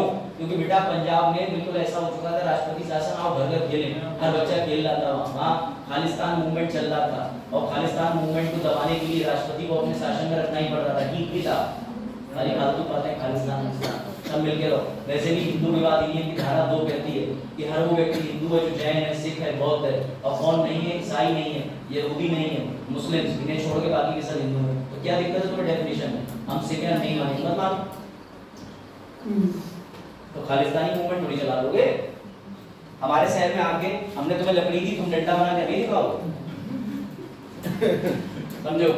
तो बेटा याद रखना खालिस्तानी मूवमेंट कुछ नहीं है और सब चीजें ठीक है, भागे भागे कर रहे थे, मेरे काउंटर होगा। समझो? 48वें संविधान संशोधन से ही ऐड करा गया पंजाब के लिए, बाकी जगहों पे 3 साल में खत्म, लेकिन यहाँ पर 5 साल तक एक्सपेंड। अब और लोग तथ्यात्मक जानकारी तुम्हें लेने का शौक है, ये लोग तथ्यात्मक जानकारी। राष्ट्रपति शासन 1 वर्ष तक के लिए लगेगा आसानी से, लेकिन बाद के 2 वर्ष के लिए कठिनाई है। 2 परिस्थितियां हैं। चुनाव आयोग लिख के देगा कि भैया राष्ट्रपति जी यहाँ पर चुनाव कराना असंभव है, तुम अपना शासन जारी रखो। दूसरा, आपातकाल होना चाहिए पूरे भारत में। तो बात पंजाब की कर रहे हो, यूपी के भी किसी प्रांत में अगर लगा हुआ है कोई सा भी आपातकाल 352, 56, 60, तो फिर ये कहेंगे वहां भी लगा हुआ है, हम जारी रखेंगे, छूट है। याद रखना सबसे ज्यादा बार किस प्रधानमंत्री ने लगाया आपातकाल? ये लोग। तुम्हें क्या लगता है तुम्हारे पॉलिटिकल लीडर पढ़ते नहीं है, तुम ही लोग दिमाग देते हो? हर किसी प्राइम मिनिस्टर को अच्छा एस्पिरेंट का विज्ञापन कह रहे हैं। हाँ सुनो ध्यान से बेटा, तुम्हें क्या लगता है कि तुम्हारे जितने प्रधानमंत्री बने आज तक ये पढ़े हुए नहीं होते? तुम्हें ठीक ही लगता है, मुझे क्या पता, तुम्हारी राय है, मैं आपकी थोड़ी दे रहा हूँ। सुनो, उनके साथ में principal secretary, cabinet secretary rank 1 घूम रहे होते हैं, जिन्होंने Vipin Chandra, Spectrum, Laxmikanth, DD Basu, Vision के नोट्स लिखे और किताबों के नाम है। और कौन सी? 10 बार पढ़ी नहीं, जिन्हें 10 बार समझा है, कंसेप्ट क्लियरिटी करके रखी है। ऐसे लोग कोई तथ्य छोड़ देंगे तो वो लिख के देते हैं स्पीच, प्रधानमंत्री जी आप जा रहे हो, बोले जरा ये भी बोल देना कि इंदिरा गांधी जी ने 50 बार इमरजेंसी लगाई थी, 35 बार एक बार, 15 बार एक बार, टोटल मिला के 50 बार। ये उन्हीं का स्टेटमेंट था। अभी कहीं स्पीच में गए थे, बोले जब उस जमाने में सरकारें हुआ करती थी 50-50 बार आपातकाल लगा करते थे, हमारी सरकार में कोई आपातकाल नहीं लगा। बच्चे खुद ही अपने आप को आफत मानते हैं। समझ गए? तो बेटा ये लिखा है, ये जो स्टेटमेंट आते हैं निकल के, इनके पीछे गहराई होती है समझने के लिए। Newspaper is the master of all thing, but you have to be very clear and crisp about the statistics of the paper. अभी खत्म नहीं हुआ, आगे बढ़ेंगे। नहीं आया तुम्हें हिंदी अनुवाद? समझ में नहीं आया पर अच्छा लगा। अच्छा, समाचार पत्र आपके लिए काफी स्पष्ट होना चाहिए एवं आपके लिए आयाम का होना चाहिए, जिसको समझकर आप उत्तर लेखन और विद्यार्थी ज्ञान की उपलब्धि प्राप्त कर सकें। अभी ट्रांसलेशन का ही पहला पेपर है बिहार में। चलो ठीक है, चलिए बेटा याद रखना, सबसे ज्यादा पंजाब 3510 दिन, करीब 10 वर्ष, यानी पंजाब को तो पता ही नहीं चलता था, वो इस उम्मीद से सुबह सो के उठते थे राष्ट्रपति शासन तो नहीं लगेगा, चले ही पड़ा था, अब वो उल्टा उठने लगे, बोले अरे खत्म कैसे हो गया, कैसे हो गया, लगा क्यों? बेटा उनके साथ सबसे ज्यादा। अब ये सुनो एक और तथ्य, लो तथ्य वाला गेम खेलें। यूपी में और मणिपुर में दोनों में सबसे ज्यादा बार लगा है, 50 बार जो टोटल लगाया वो इंदिरा गांधी जी ने अलग अलग जगहों पे लगाया, लेकिन 10 टाइम के आसपास यूपी में लगा है, मणिपुर में भी 10 बार लग चुका है, तो भैया टक्कर पे आ गए। अब अगर तुम वनडे एग्जाम दो तो उसमें राज्य में मणिपुर लिखा हो यूपी लिखा हो तो ए और बी दोनों मार देना टिक, वरना यूपी मारना ना मणिपुर मारना ना, दोनों ठीक हो जाएंगे क्योंकि दोनों में संख्या बराबर है। तुम्हारे लिए ऐसी डरा देता है। चलो बेटा आ जाओ, याद रखना अब सबसे इंपॉर्टेंट चीज आ रही है, शॉर्ट कर रहा हूं, मजा आ जाएगा। बताओ भाई जावेद, दिमाग लगाना, आलोक तुम भी। अगर किसी राज्य में राष्ट्रपति शासन लगता है, वहां पर सीएम साहब होते हैं, उसके साथ राज्य की विधानसभा होती है, इसको क्या कर दिया जाता है, निलंबित, थोड़े समय के लिए शक्तियां समाप्त। सीएम की पावर कहां चली जाती है, विधानसभा की पावर कहां चली जाती है, कहां चली जाती है, कहां चली जाती है? वेरी गुड, कतई बाजार का गलत जवाब। कहां चली जाएगी शक्तियां, कहां चली जाती है, राज्य की। बेटा यही पे गेम समझो। सर कैसे चली जाएंगी राष्ट्रपति पे, सारी नहीं जा सकती, राष्ट्रपति खुद कौन है, कार्यपालिका कौन है? बेटा सीएम की शक्तियां तो चली जाएंगी राष्ट्रपति के पास, समझ आता है, लेकिन विधानसभा विधायिका है, इसकी शक्तियां राष्ट्रपति के पास नहीं जाती। बेटा ये लिखा है मैंने साफ साफ, विधानसभा की पावर नहीं जाएंगी, तो सर कहां जाएंगी? बेटा संसद के पास। डबल चीज, सीएम, कार्यपालिका, कोई भी क्या हुआ, कोई भी एग्जीक्यूटिव पावर किसके पास जाएगी? राष्ट्रपति, क्योंकि वो खुद क्या है, एग्जीक्यूटिव। लेकिन उनका जो उत्तर प्रदेश की विधानसभा की शक्ति है, बिहार की विधानसभा की शक्ति विधि बनाने की, और वो किसके पास जाएगी? संसद के पास। हाँ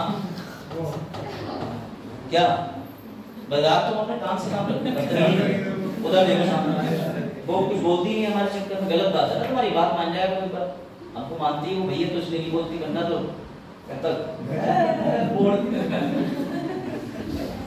कोई बात नहीं, तुम भी देखो भाई हो बड़े, लेकिन वो छोटी बहन है इसलिए ध्यान रखा करो। बेटा समझो, इससे उधर देखो, लखनऊ में जाऊंगा मैं, देखो ध्यान से। अब इसमें एक बात याद रखना, 365 कहां से आ गया? सर अभी आप 356 पढ़ा रहे थे बेटा, मैं तुम्हें एक ऐसी चीज दिखाता हूं जिसमें तुम्हें आदरणीय सम्मान के साथ आनंद आ जाएगा। तुमने किसी पिक्चर में किड़वा देखे? किड़वा सर, एक role, double role, triple role देखे? हाँ देखूंगा और आनंद दिया नहीं देखे? बाजार आर्टिकल 355 जो है, बाकी बच्चे जरा पढ़ना एक बार, तो मुझे ये बताओ आर्टिकल 355 तुमने पहले पढ़ा है ना? तहरुकिया कह सकते हो, यहाँ क्या कहो, तहरुकिया। चलो भैया समझो बात, आ जाओ वापस आ जाओ। सर आपको नहीं पता, राष्ट्रपति शासन ना, गवर्नर जो रिपोर्ट देते हैं ना, ऐसा एक 365 भी होता है, 356 को थोड़ा आगे पीछे करो तो 365 भी बन जाता है। आपने वो नहीं पढ़ाया, आप ना सही वाली किताबें नहीं पढ़ा रहे हो, हमारी वाली फेवरेट नहीं पढ़ा रहे हो। बेटा सुनो, आर्टिकल 355, 356 और 365 तीनों के अंदर मजे की बात देखना, अगर कभी राज्यपाल की रिपोर्ट की चर्चा होती है तो आर्टिकल 365 में जरा ये पढ़ो, जिसमें राज्यपाल रिपोर्ट बना के भेज रहे, पढ़ या 365 क्या कहता है ये पढ़।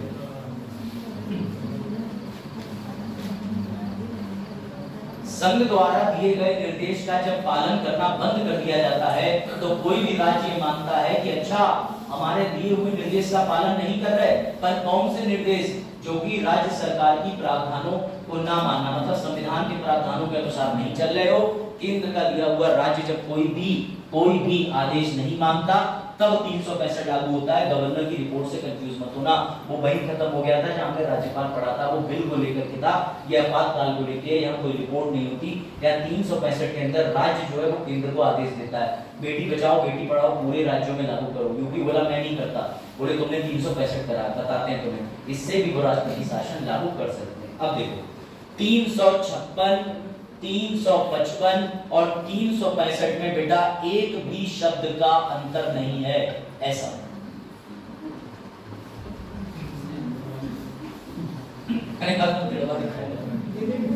कोई अंतर लग रहा है तुम्हें?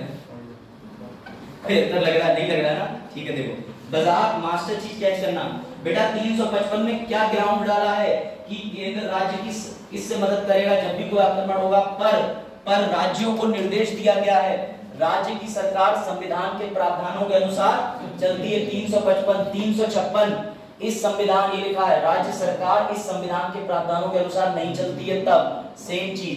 अगला 365 सर इसका मतलब 355 356 और 365 में तीनों में कोई भी ज्यादा बड़ा बदलाव नहीं है, सिर्फ राष्ट्रपति जी ये देखते हैं कि या तो तुम्हारे पास 355 तुम्हारी रक्षा करने के लिए सारी शक्तियां मैं ले लूंगा, राष्ट्रपति शासन हो गया, या फिर 356 में तुम्हारी सरकार विफल हो गई, गवर्नर ने रिपोर्ट दे दी तो भी मैं शक्तियां ले लूंगा।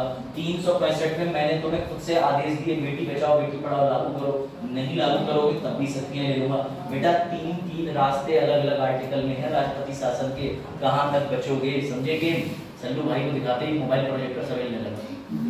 सल्लू भाई या तो नियस्ती है अच्छी, मतलब अच्छी, तो समझे बजाज? ये देखो स्टेट एग्जीक्यूटिव की पावर किस पे चली जाएंगी? राष्ट्रपति पर। लेकिन याद रखना लेजिस्लेटिव पावर कहां भेज दी थी मैंने? संसद में। संसद में। अब बताओ कुछ समझ आया कि नहीं आया? समझ में? जो बच्चे नाम ले रहे हैं उनके लिए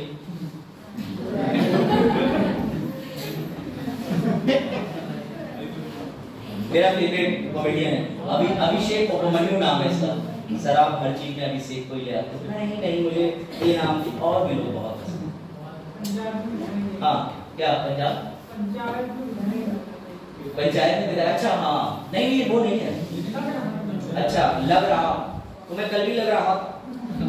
चलो देखो बेटा आ जाओ। अब एंट्री होती है ये केस अगर तुम समझ गए, बिलीव मी तुम राष्ट्रपति शासन समझ जाओगे। ध्यान से सुनना। आलोक ने मुझसे पूछा, प्रीति ने पूछा, शिवांगी ने पूछा, बार-बार एक ही सवाल, सर क्या संविधान के प्रावधान है? क्या संविधान के प्रावधान है? बार-बार आप राज्य में जा रहे हो केंद्र सरकार और कह रही है तुमने हमारे आदेशों का पालन नहीं करा, तुम संविधान के प्रावधानों के अनुसार नहीं चल रहे, तुम पे लागू होता है राष्ट्रपति शासन। यही बात बुरी लग गई एस.आर. बोमाई साहब को। एस.आर. बोमाई जो थे वो भैया 1989 के समय कर्नाटका के सीएम थे। कौन थे? सीएम थे। एक दिन वो वहां के गवर्नर साहब के बुलाने पर उनके पास में गए। स्टोरी सुनना तुम्हें मजा आ जाएगा। आप केस का नाम है एस.आर. बोमाई केस। ये केस साफ साफ बताता है कि राष्ट्रपति शासन का मिसयूज कैसे होता है, गलत कैसे इस्तेमाल किया जाता है। समझो बेटा ये स्टोरी है कर्नाटका सीएम एस.आर. बोमाई की, जिन्हें राज्यपाल ने अप्रैल 1989 में बुलाया और राज्यपाल का नाम था पी वेंकटा सुब्बी। पी वेंकटा सुब्बी। दक्षिण भारत में ऐसे सुंदर नाम होते हैं, समझ रहे हो? अब यहाँ पे भी कंफ्यूजन हो रही है। पी वेंकटा सुब्बी पुरुष थे, पुरुष, समझ रहे हो? वाह वेंकटा सुब्बी कितनी सुंदर होगी बेटा, महिला नहीं पुरुष, वेंकटा सुब्बी। समझो इन्होंने सीएम साहब से कहा, सीएम साहब ध्यान से सुनना, दिस इज स्टोरी 100% बोल, वरना तुम एस.आर. बोमाई नहीं समझ पाओगे, बिलीव मी, पढ़ के नहीं समझ पाओगे, क्योंकि एस.आर. बोमाई में एंटी डिफेक्शन केस की चर्चा होती, बड़ा प्रचलित केस था ये। बेटा एस.आर. बोमाई केस के अंदर सीएम गए, गवर्नर साहब ने कहा आइए बैठिए, तो सीएम साहब बोले आपने कैसे याद किया? बोले हमें बस ऐसी खबर आई है कहीं से, हमें बस ऐसी खबर आई है कहीं से, ध्यान देना मानसी, कि तुम्हारे पास ना बहुमत नहीं। क्या नहीं है? हाँ, बहु का यहाँ अन्य अर्थ ना निकाले, मेजॉरिटी। क्या नहीं है? मेजॉरिटी नहीं, यानी तुम्हारे पास अब उतने विधायक नहीं बचे जितने विधायक से तुम सत्ता में काबिज रह पाओ। तुम्हारे विधायक छोड़ के भागने को हैं और इसी वजह से मैं तुम्हें करने को देता हूं फ्लोर टेस्ट। जाओ और एक कागज पर विश्वास प्रस्ताव पारित करा के लाओ कि आज भी हम तुम्हारे साथ हैं, ताकि तुम्हारी सरकार कर्नाटक राज्य में बनी रहे। ध्यान से सुनना, 100% गोल्ड चीज है बेटा। अब ध्यान से सुनना मजे की बात। वो गए, कागज लाए, बहुमत था, और जैसे ही गवर्नर को वो कागज देने चले, गवर्नर बोले ना। उन्होंने कहा ये क्या बात है, हम पे बहुमत है, हमने साइन कराए, हम कागज लाए। गवर्नर बोले ना, तुम्हारे पास बहुमत होगा, लेकिन मुझे महसूस हुआ कि तुमने संविधान के प्रावधानों के हिसाब से राज्य नहीं चल रहा। मैं इसी क्षण लगाता हूं, रिक्वेस्ट करता हूं, भेजता हूं राष्ट्रपति को एक नोटिस बना के, और आज से लागू होगी कर्नाटका में राष्ट्रपति। अब जैसे तुम लोग शौक थे ना वैसे सीएम साहब भी शौक थे। अब सीएम साहब बोमाई साहब को एक बात बुरी लग गई, बोले मैं एक तो अच्छा सीएम, मैं सारे काम कर रहा हूँ, ये तो मुझे दबाने वाली बात हो गई ना, ये तो बेमतलब में संविधान का मिसयूज का आरोप लगा दिया, कोई अपराध सिद्ध नहीं कर पा रहे, उन्होंने बहुमत के लिए कहा मैं बहुमत कागज पे ले आया, ऐसे कैसे कर सकते। बेटा वो चले गए सुप्रीम कोर्ट, कहां चले गए, और जब सुप्रीम कोर्ट गए तो सिर्फ सुप्रीम कोर्ट को ना गुस्सा जब कभी कभी आता है तो आहा क्या गुस्सा आता है, देखने लायक गुस्सा होता है, तब सुप्रीम कोर्ट बताता है कि मैं क्या हूं। जैसे अभी वजाहत ने कहा न्यायपालिका कमजोर है, वजाहत अब न्यायपालिका की व्याख्या देखो, you will love the judiciary. समझो, न्यायपालिका ने कहा ओ गवर्नर साहब ने तुम्हें बुलाया, चाय पिलवाई, बोले हाँ चाय पिलवाई, तुमने कागज दिया, बोले दिया, फिर इन्होंने राष्ट्रपति शासन क्यों लगा दिया, बोले नहीं पता, बोले आप बताइए गवर्नर महोदय इसने कागज दिया, बोले हाँ इन्होंने कागज दिया, बोले आपने राष्ट्रपति शासन क्यों लगाया, बोले संविधान के हिसाब से नहीं चल रहा, बोले आपने पुष्टि करी, बोले पुष्टि क्या करना मेरा अधिकार है, मुझे पता है देश नहीं चल रहा, राज्य नहीं चल रहा कर्नाटक का प्रावधानों से। तब सुप्रीम कोर्ट ने कहा अब सुनो तुम ध्यान से, तुम किसकी सलाह पे बात थे, बोले मुख्यमंत्री की और मंत्री परिषद की, लेकिन मैं अपनी सलाह खुद ले सकता था, बोले ठीक है। राष्ट्रपति के पास जब मैटर गया तो राष्ट्रपति किसकी सलाह लेंगे, बोले ठीक है, बोले राष्ट्रपति सलाह लेंगे पीएम से और मंत्री से, गवर्नर सलाह लेंगे सीएम से और अपने मंत्री परिषद। बोलिए कहां ये लिखा है कि गवर्नर सलाह देगा राष्ट्रपति को और वो सलाह बाध्यकारी हो। अब हमें तो कहां लिखा है that advice of governor will be binding to the president, कहां लिखा है बताओ, कहीं लिखा है बेटा सुप्रीम कोर्ट ने लिटरली सुप्रीम कोर्ट ने दोनों सलाहों को भिन्न माना और साफ साफ कह दिया गवर्नर की सलाह राष्ट्रपति के मैटर में वो सलाह नहीं होगी जो 42वें संविधान संशोधन में डाली गई थी। गवर्नर साहब तुम्हारी जो सलाह है कल तक सुबह तक कागज आ जाने चाहिए, किस बेसिस पे तुमने लगवाया, राष्ट्रपति को सलाह करा नहीं आए तो तुम ही जिम्मेदार होगे। ये होता है जुडिशरी की पावर, समझे, this is the power of judiciary, समझे और बात को बेटा। इसीलिए और उन्होंने कहा, इसमें एक तर्क भी दिया गवर्नर ने कि मुझे राष्ट्रहित में चीजें नहीं लगी, बोले तुम्हें राष्ट्रहित में नहीं लग रही, हमें नहीं लग रहा राष्ट्रहित में, हमें तो एक पार्टी का हित दिख रहा। तुम कह रहे कर्नाटका के सीएम तुम्हारे यहाँ कुछ, गवर्नर केंद्र में सरकार दूसरी, केंद्र को चाहिए कि हम अपना वर्चस्व बना लिए, राष्ट्रहित हो गया और सिर्फ कर्नाटका में ही राष्ट्रहित चल रहा है, पूरे भारत में राष्ट्रहित नहीं चल रहा है। तो राष्ट्रहित का हवाला भी उनका छूट गया और एसआर बोमाई केस ने एक लैंडमार्क जजमेंट दिया। उसने कहा आज के बाद कोई भी गवर्नर राष्ट्रपति को जब भी रिपोर्ट देगा उसमें गाइडलाइन और मानक ये है, ऐसी परिस्थिति आ रही है तब लगा दो, अपनी मर्जी से उठा के कभी भी नहीं दे देगा। तो एसआर बोमाई केस ने बेटा तुम्हारी फिर से पॉलिटिक्स को बचा लिया, सल्यूट करो एसआर बोमाई केस को। ऐसे जजमेंट कहे जाते हैं लैंडमार्क जजमेंट, क्या कहे जाते हैं लैंडमार्क जजमेंट। पावर चाहिए जजेस को कि उन्हें पता है हम बाहर निकलेंगे मीडिया को जवाब देना है, बाहर निकलेंगे पॉलिटिकल पार्टी को जवाब देना है। और ये 100% फैक्ट है कि तुम लोग बड़ा ब्लेस्ड हो कि तुम्हें एक लॉयर से पढ़ने का मौका मिल रहा है, क्योंकि मैं केस स्टडी करता हूं और केस स्टडी में बहुत डीप चला जाता हूं, वरना लोग ऐसे बताते हैं। लिखो एसआर बोमाई में बात को पलट दिया गया, गवर्नर ने राष्ट्रपति को बाध्यता को मानने से मना कर दिया। तुम भी चलेगा कभी तरह में एग्जाम में नंबर आएंगे तो भैया हो गया। तो समझो मेरी बात समझो, it is not a tone, it is a harsh reality. क्योंकि अगर तुम्हें बहुत डीप सब्जेक्ट में जाना है then you should prepare for UPSC.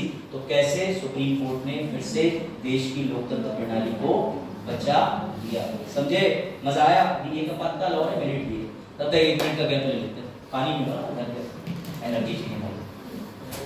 बाकी लोग कोई डाउट एसआर बोमाई केस को रिपीट करो, फिर से दिमाग में कोई क्वेश्चन है फट से पूछो, रिपीट करो सर ने क्या बताया बोमाई केस में, तुरंत मुझसे पूछो, मुझसे। हाँ कहते हैं दौड़ में चूड़े ना लाओ यार 10 का दो, अच्छा सट्टा लगा। अच्छा ये तो मैंने सुना यार, माना नहीं, छोड़ो यार, अब तो सुनी सुनाई रोज की बात है। ये आम बात है। दाढ़ी बचने से करी चाय करेगा को ये रिश्ता क्या कहला।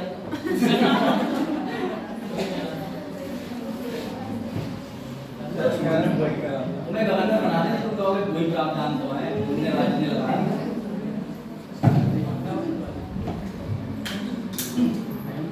लो अब आ जाओ इधर, क्या चाहिए भूमि। आप सुनो भैया, आप एक दिन सोनू ने फोन किया तो सोनू तुमने क्यों फोन करा, देखो लो सुनो, चलो अब ये जोक सुनो, जोक नए कंसेप्ट की शुरुआत जोक के साथ। लोग नारियल फोड़ के करते हैं, जोक करते हैं। बस बस हो गया, 10 का भाव चल रहा है 100 के हिसाब से। ये चीजें कानूनी अपराध है, वैसे कोई चट्टा नहीं लगा रहा है, बस मजाक चल रहा है, ठीक है। It is betting is illegal in India but guess work is intelligible in India. देखो बेटा, टीचर बजाओ, सुनो टीचर, बेटा समझ आया स्टूडेंट, हाँ हाँ हाँ सर हाँ, तो क्या समझ, टीचर पक्का, स्टूडेंट हाँ। टीचर तो बताओ जरा कंसेप्ट, अब जो मीम आ रहा है दैट इज अनइमेजिनेबल।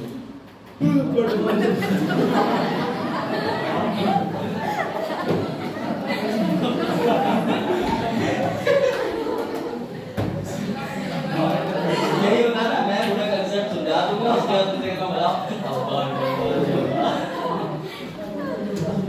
तो ठीक है ना, दिस इज कॉल्ड क्रिएटिविटी। ठीक है चलो आगे बढ़ते हैं, ठीक है। क्या कह रहे हो, कहां से लाते हैं? देखो अभी देखो, जुलाई पिक्चर थी श्रीदेवी की और उमरान खान की, उसमें हमने कभी कभी बताया ना बर्ड, तो हमारे जमाने की पिक्चर थी। मैं ऐसी पिक्चर, ऐसी धार्मिक पिक्चर बहुत देखता हूं। मैं सोचता हूं कि कौन सी धारा में पैसा है कि खरीदा जा सकता है। अगर अनिल कपूर समान है तो मैं भी खरीदूंगा। हां एक और करता हूं, उसमें वो रेडियो ऑफिस इंटरफेस के पेड़ पे टंगा रहता है, जब वो उस समय सेल वाली बैटरी से 3 दिन बचता रहता है, तुम्हारे बात कोई मजा आता है। जब मेरी मम्मी पिक्चर देखती है वो परेशान हो जाती है, और ऊपर से मेरी सबसे छोटी बहन, वो मम्मी कान के पास जाएगी, अब्बा डब्बा चब्बा, अब मम्मी किसी आ गया बैठ जा, तो ऐसा चलता है घर में। ठीक है, समझ गए वाला जो, तो बताओ जरा कंसेप्ट तो कंफर्टेबल। चलो बेटा, अब ये वाली जो इमरजेंसी है ना, ये सबसे आसान इमरजेंसी है, और अगर तुमसे कभी कोई धोखे से भी वन लाइनर क्वेश्चन वाला ज्ञान लेने की कोशिश करे कि अरे अरे बताओ बताओ आपातकाल छोड़ो, तुम्हें पता है आपातकाल कौन सा है जो देश में आज तक नहीं लगा, साफ साफ कहना बेटा, वित्तीय आपातकाल देश में आज तक होता क्या है? वित्तीय आपातकाल का सीधा मतलब होता है जब जब जब जब जब एकदम जेन्युइन क्वेश्चन, अच्छे क्वेश्चन मुझे पसंद है, बता जब ये क्वेश्चन मैंने कहा जो तुम पूछोगे वो मैं तुझसे पूछता रहता हूँ, मैं बैठ के बता नहीं सकता है। हाँ भाई पीछे तीनों के वो बड़ी बजट का कुछ आ रहा है कि नहीं? यदि credit balance of finance statement क्या होता है सर? ठीक है सर आ रहा है लगा सर तो ये तो मजबूत केंद्र नहीं तो लगाई केंद्र ठीक है सर। अरे आ रहा है हाँ बताओ। क्रेडिट फाइनेंस देखो मैं तो बता रहा हूँ भैया, जिस दिन तुम्हारे देश में राष्ट्रपति साहब बोल दें कि सुनो भारत में या सिर्फ उत्तर प्रदेश में, सिर्फ बिहार में, सिर्फ न्यूरिया में, सिर्फ गजरौला में या किसी भी जगह पर वो ये कह दें देश को वित्तीय स्थिरता नहीं है या राज्य में वित्तीय स्थिरता नहीं है या फिर ऋण का खतरा है, ऋण का मतलब कि किसी राज्य ने केंद्र से पैसा ज्यादा ले लिया अब वापस नहीं कर रहा, तो वो कहेंगे उत्तर प्रदेश तुमने ज्यादा पैसा ले लिया वापस नहीं कर रहा और हम तुम्हें घोषित कर रहे हैं वित्तीय आपातकाल का क्षेत्र। कोई मौलिक अधिकार नहीं बचता है, बताऊंगा कौन से बचते हैं।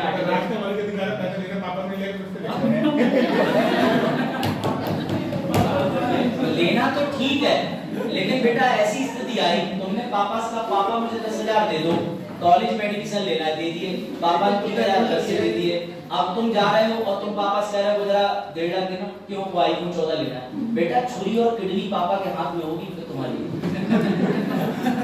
पापा से आप जायज पैसे मांगोगे ना, नाजायज में पापा 20,000 देना, उन्होंने मंगाया बोले कौन उन्होंने, अरे दे दो अपने घराने सोना बन के आ जाएगा। हॉट मनी ले लेगा, कौन सा हॉट मनी नहीं, हॉट मनी कोल्ड मनी तरल मनी ये सब जो है वो मेरे विषय का हिस्सा है कि मनी को लागू करने के लिए नियम कौन से चले।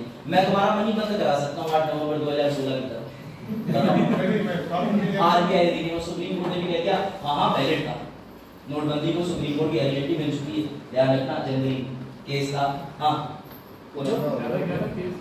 केस था, सुप्रीम कोर्ट ने केस कह दिया, कोर्ट में केस हुआ था, उसमें ये कहा था कि बिल्कुल क्योंकि उन्होंने ये आरोप लगाए थे कि उन्होंने जो नोटबंदी करी वो तो उसमें आरबीआई का बकायदा एक्ट है, और देखो गवर्नमेंट के साथ में काम करते हैं टॉप के तुम्हारे जैसे first ranker, second ranker, third ranker, जिनका काम ही यही है पैदा ही हुए तो आईएएस बनने के लिए, चीजों को समझने के लिए। वो जब 55 साल 60 साल के करीब होते हैं और उनका जो मेंटल एक्सपीरियंस है, जितनी तुम 8 घंटे 9 घंटे की तैयारी कर रहे हो उतनी तो वो बनने के बाद पढ़ ले रहे हैं कि सब मोदी साहब के साथ बैठे गाड़ी में, मोदी साहब कह रहे हैं वो देखो हरी बातियां हैं इस खुला आसमान, ना जॉब करंट ले रहा है ये सर हमारा पैसा रोक दिया गया, ठीक है? ठीक है, तुम्हारा पैसा करेगा मनरेगा भाई बीच में बहुत चला था। एक क्वेश्चन भी आया था पैट की एक साइड में मनरेगा करेंगे। हां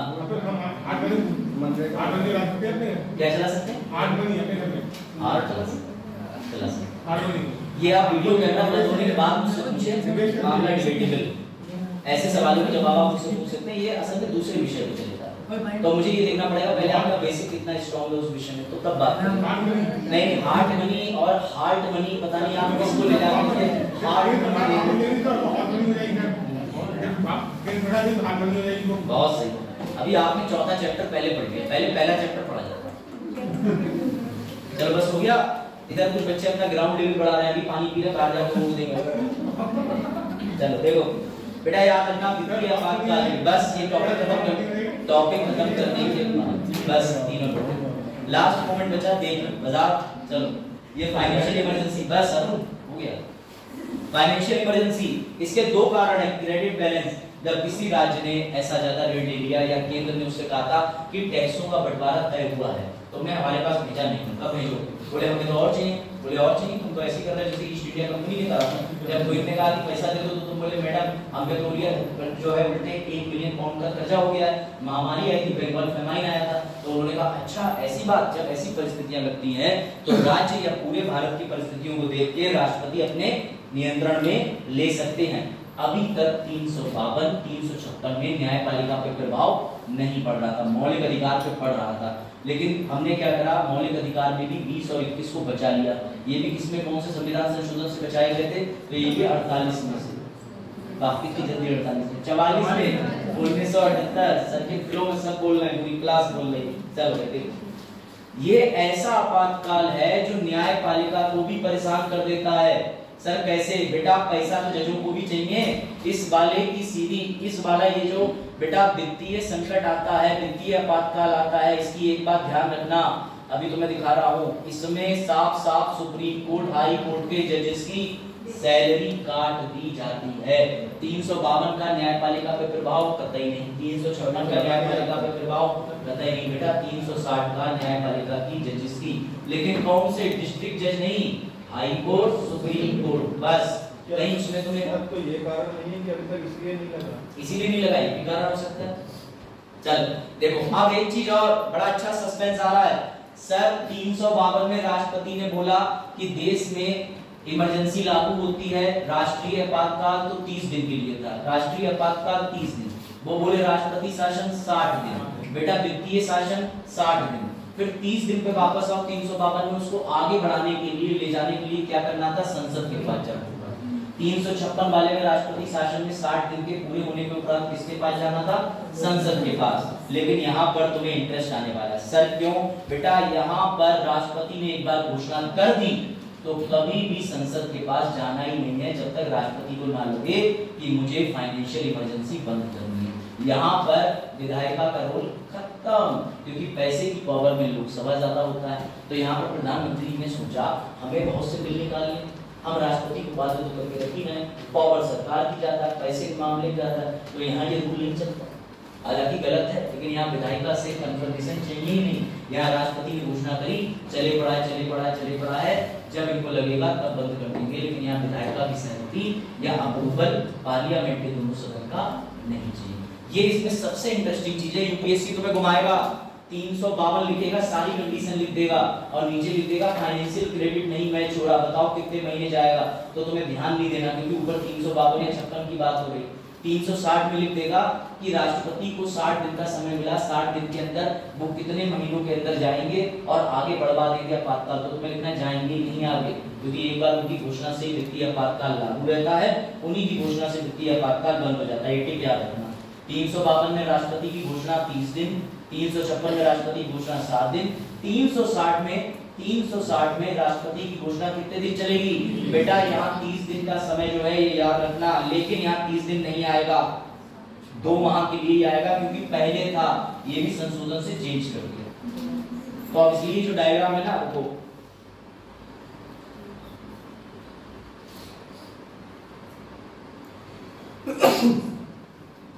इसमें भी 60 दिन आएगा, ठीक है? बाजार कंफ्यूज मत होना। तो सर 60 दिन का प्रावधान क्यों रखा है? अगर 60 दिन में राष्ट्रपति को लगता है कि खत्म करी जा सकती है तो खत्म कर देंगे, वरना ऑटोमेटिकली आगे चली जाएगी। बाजार कोई डाउट? पक्की बात? चलो इसमें देखिए रुक जाओ क्या बचा है। हाँ, यदि राष्ट्रपति की घोषणा बाद नो लेजिस्लेटिव अप्रूवल, ठीक बताया। अच्छा बाजार, तुमने ये सुना था कि मनी बिल होता है, धन विधेयक, उस पे गवर्नर जो है या राष्ट्रपति जो है वो वीटो शक्तियां इस्तेमाल नहीं कर सकता। क्या राष्ट्रपति यहाँ पर जैसे मान लो राज्य के अंदर भी तुमने देखा होगा कि धन विधेयक पारित होता है तो गवर्नर के पास चला जाता है, गवर्नर साइन करता है, लेकिन याद रखना यहाँ राज्य का धन विधेयक किसके पास जाएगा? राष्ट्रपति। राज्य में तो गवर्नर के पास जाना ही नहीं है बेटा। याद रखना केंद्र में धन विधेयक जो है पहले लोकसभा पे जाता है, राज्यसभा पे 14 दिन के लिए जाता है, राष्ट्रपति पे जाता है। राज्यसभा को भी साइन करके ही वापस करने हैं, राष्ट्रपति की बात है, दोनों को धन विधेयक पे करने हैं। राज्य का सब धन विधेयक होता है, हर राज्य अपना धन विधेयक निकालता है, वहां पे भी विधानसभा पे जाता है, फिर गवर्नर पे जाता है। सर गवर्नर तब जा रहा है जब क्या है, वहां पर वित्तीय संकट नहीं है। वित्तीय संकट में धन विधेयक गवर्नर पे न जाके किसके पास जाएगा? राष्ट्रपति के पास। यानी तुम्हारे पैसों की शक्ति पे भी केंद्र नियंत्रण कर सकता है। तुम्हें जितनी भी इमरजेंसी है उससे एक बात नहीं समझ में आ रही, केंद्र तुम्हारे पैसे पे, तुम्हारी सरकार पे, तुम्हारी ऐसी कोई भी स्थिति जिसमें तुम संविधान को ना मानो, उसने काबिज कर ही लिया। ये उनसे कम नहीं है जिन्हें ईस्ट इंडिया कंपनी कहा जाता था, जिन्हें क्राउन रूल कहा जाता था। बात समझो, क्राउन ने तो करा क्योंकि उसे तुम्हारे खनिज पदार्थ और संसाधन चाहिए थे, लेकिन इन्हें कुर्सी बनाए रखने के लिए इन्होंने सारे प्रावधान मिटाए नहीं, समझे?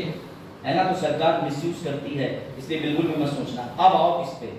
सर अनुच्छेद 266 में थी संचित निधि, 267 में आकस्मिक निधि है। ये बात हम भी सोच रहे थे जब आपने बजट पढ़ाया तो आपने 110 पढ़ाया, आपने वहां पे संचित निधि बहुत बोला, लेकिन उसी के बगल में आकस्मिक निधि लिखा हुआ था, आपने बिल्कुल नहीं बोला। मैं बोलता ही क्योंकि वो चीज अप्लाई होती है आपातकालीन। हम एक ऐसा कोष बना के रखते हैं जिससे देश में कभी पैसा खत्म हो जाए संचित निधि से, तो आपातकाल की स्थिति में आकस्मिक निधि से पैसा निकाल के देश को चला सके। तो याद रखना ये आकस्मिक निधि बजट वगैरह कहीं नहीं आती है, ये तभी एक्टिव होती है जब इमरजेंसी आती है, लेकिन इसको पैसा भरने का प्रावधान पहले ही कर दिया जाएगा, समझ गए? वित्तीय बिलों के माध्यम से। अच्छा चलो ये तो हो गया, अब कुछ नहीं बचा। अब इसमें कोई डाउट हो तो तुम लोग जरा पूछ सकते हो। और वैसे तुम्हारे लिए इसमें छोड़ो फिट कर चुका है, इसमें ये ग्राउंड दिए हुए हैं ना, ये निर्देश हो गए। एक सेकंड, तो मैं एक चीज और शो करता हूँ। आपातकाल के स्टार्टिंग में मैंने नोट्स डाले, ये इस तरीके के तुम्हें चार्ट मिल जाएंगे, ठीक है? गूगल कर लेना, लिखना नेशनल इमरजेंसी, तो तुम्हें हिंदी में ऐसा चार्ट मिल जाएगा, उसको अपने मोबाइल में डाउनलोड रखना। मतलब ये चार्ट की खासियत ये बेटा, ये पूरी इमरजेंसी को ना देखो डिब्बे बना के समझाना है। जैसे राष्ट्रपति शासन किसकी सलाह पे लग सकता है? गवर्नर की, जिसमें देश में संवैधानिक तंत्र मतलब देश में राजनीतिक तंत्र फेल हो जाए। उसके बाद कब लग सकता है? जब देश संविधान के हिसाब से ना चले। किसके पास सारी शक्तियां चली जाती हैं? केंद्र के पास। इसमें संसद का रोल होता है, हाँ 2 महीने के अंदर अप्रूवल संसद देता है। बेटा ये कुर्सी किसकी है? राष्ट्रपति की, तो राष्ट्रपति के पास सब चला जाता है। कितने महीनों के लिए लागू कर सकते हैं सर? 6 महीने के लिए, लेकिन अधिकतम 3 वर्षों के लिए। हर 6-6 महीने में हमें संसद से क्या लेना पड़ेगी? अनुमति। बेटा इसे खत्म किया जा सकता है, इसे खत्म 2 तरीके से किया जा सकता है। जब राष्ट्रपति को लगे कि भैया उसे ये खत्म करनी है, या 6 महीने का संसद से अप्रूवल लेने गए और संसद ने आगे अनुमति जारी रखने की नहीं दी। उसके बाद सर कोई नया प्रावधान? हाँ 44 में संविधान संशोधन से क्या जोड़ा गया कि अगर एक इमरजेंसी है तो उसे 1 साल से आगे तभी ले जा सकते हो, जो मैंने तुम्हें बताया था, जब किसी क्षेत्र में या पूरे भारत में कोई आपातकाल लगा हो, जब चुनाव आयोग लिख के दे दे कि यहाँ पर चुनाव कराना संभव नहीं है। ये दोनों प्रावधान किससे जोड़े गए थे? 44 में संविधान संशोधन से। क्या गजब चार्ट है, मैंने कहीं से कॉपी पेस्ट मारा है, तो तुम भी ऐसे चार्ट निकाल लेना जिससे एक ही बार में आपातकाल रिलीज हो जाए। थोड़ा स्मार्ट वर्क तो तुम्हें करना पड़ेगा। एक पेज का प्यारा क्वेश्चन लिख लो जो तुम्हें घर से करना है। तीनों प्रकार के आपातकाल बताएं एवं उनमें अंतर स्पष्ट करें। तीनों प्रकार के आपातकाल बताएं एवं उनमें अंतर स्पष्ट करें। क्वेश्चन ग्रुप पे आते रहेंगे, बातचीत होती रहेगी। मैं मिलूंगा तुमसे और अगले में क्या करना है, मैंने अपॉइंटमेंट्स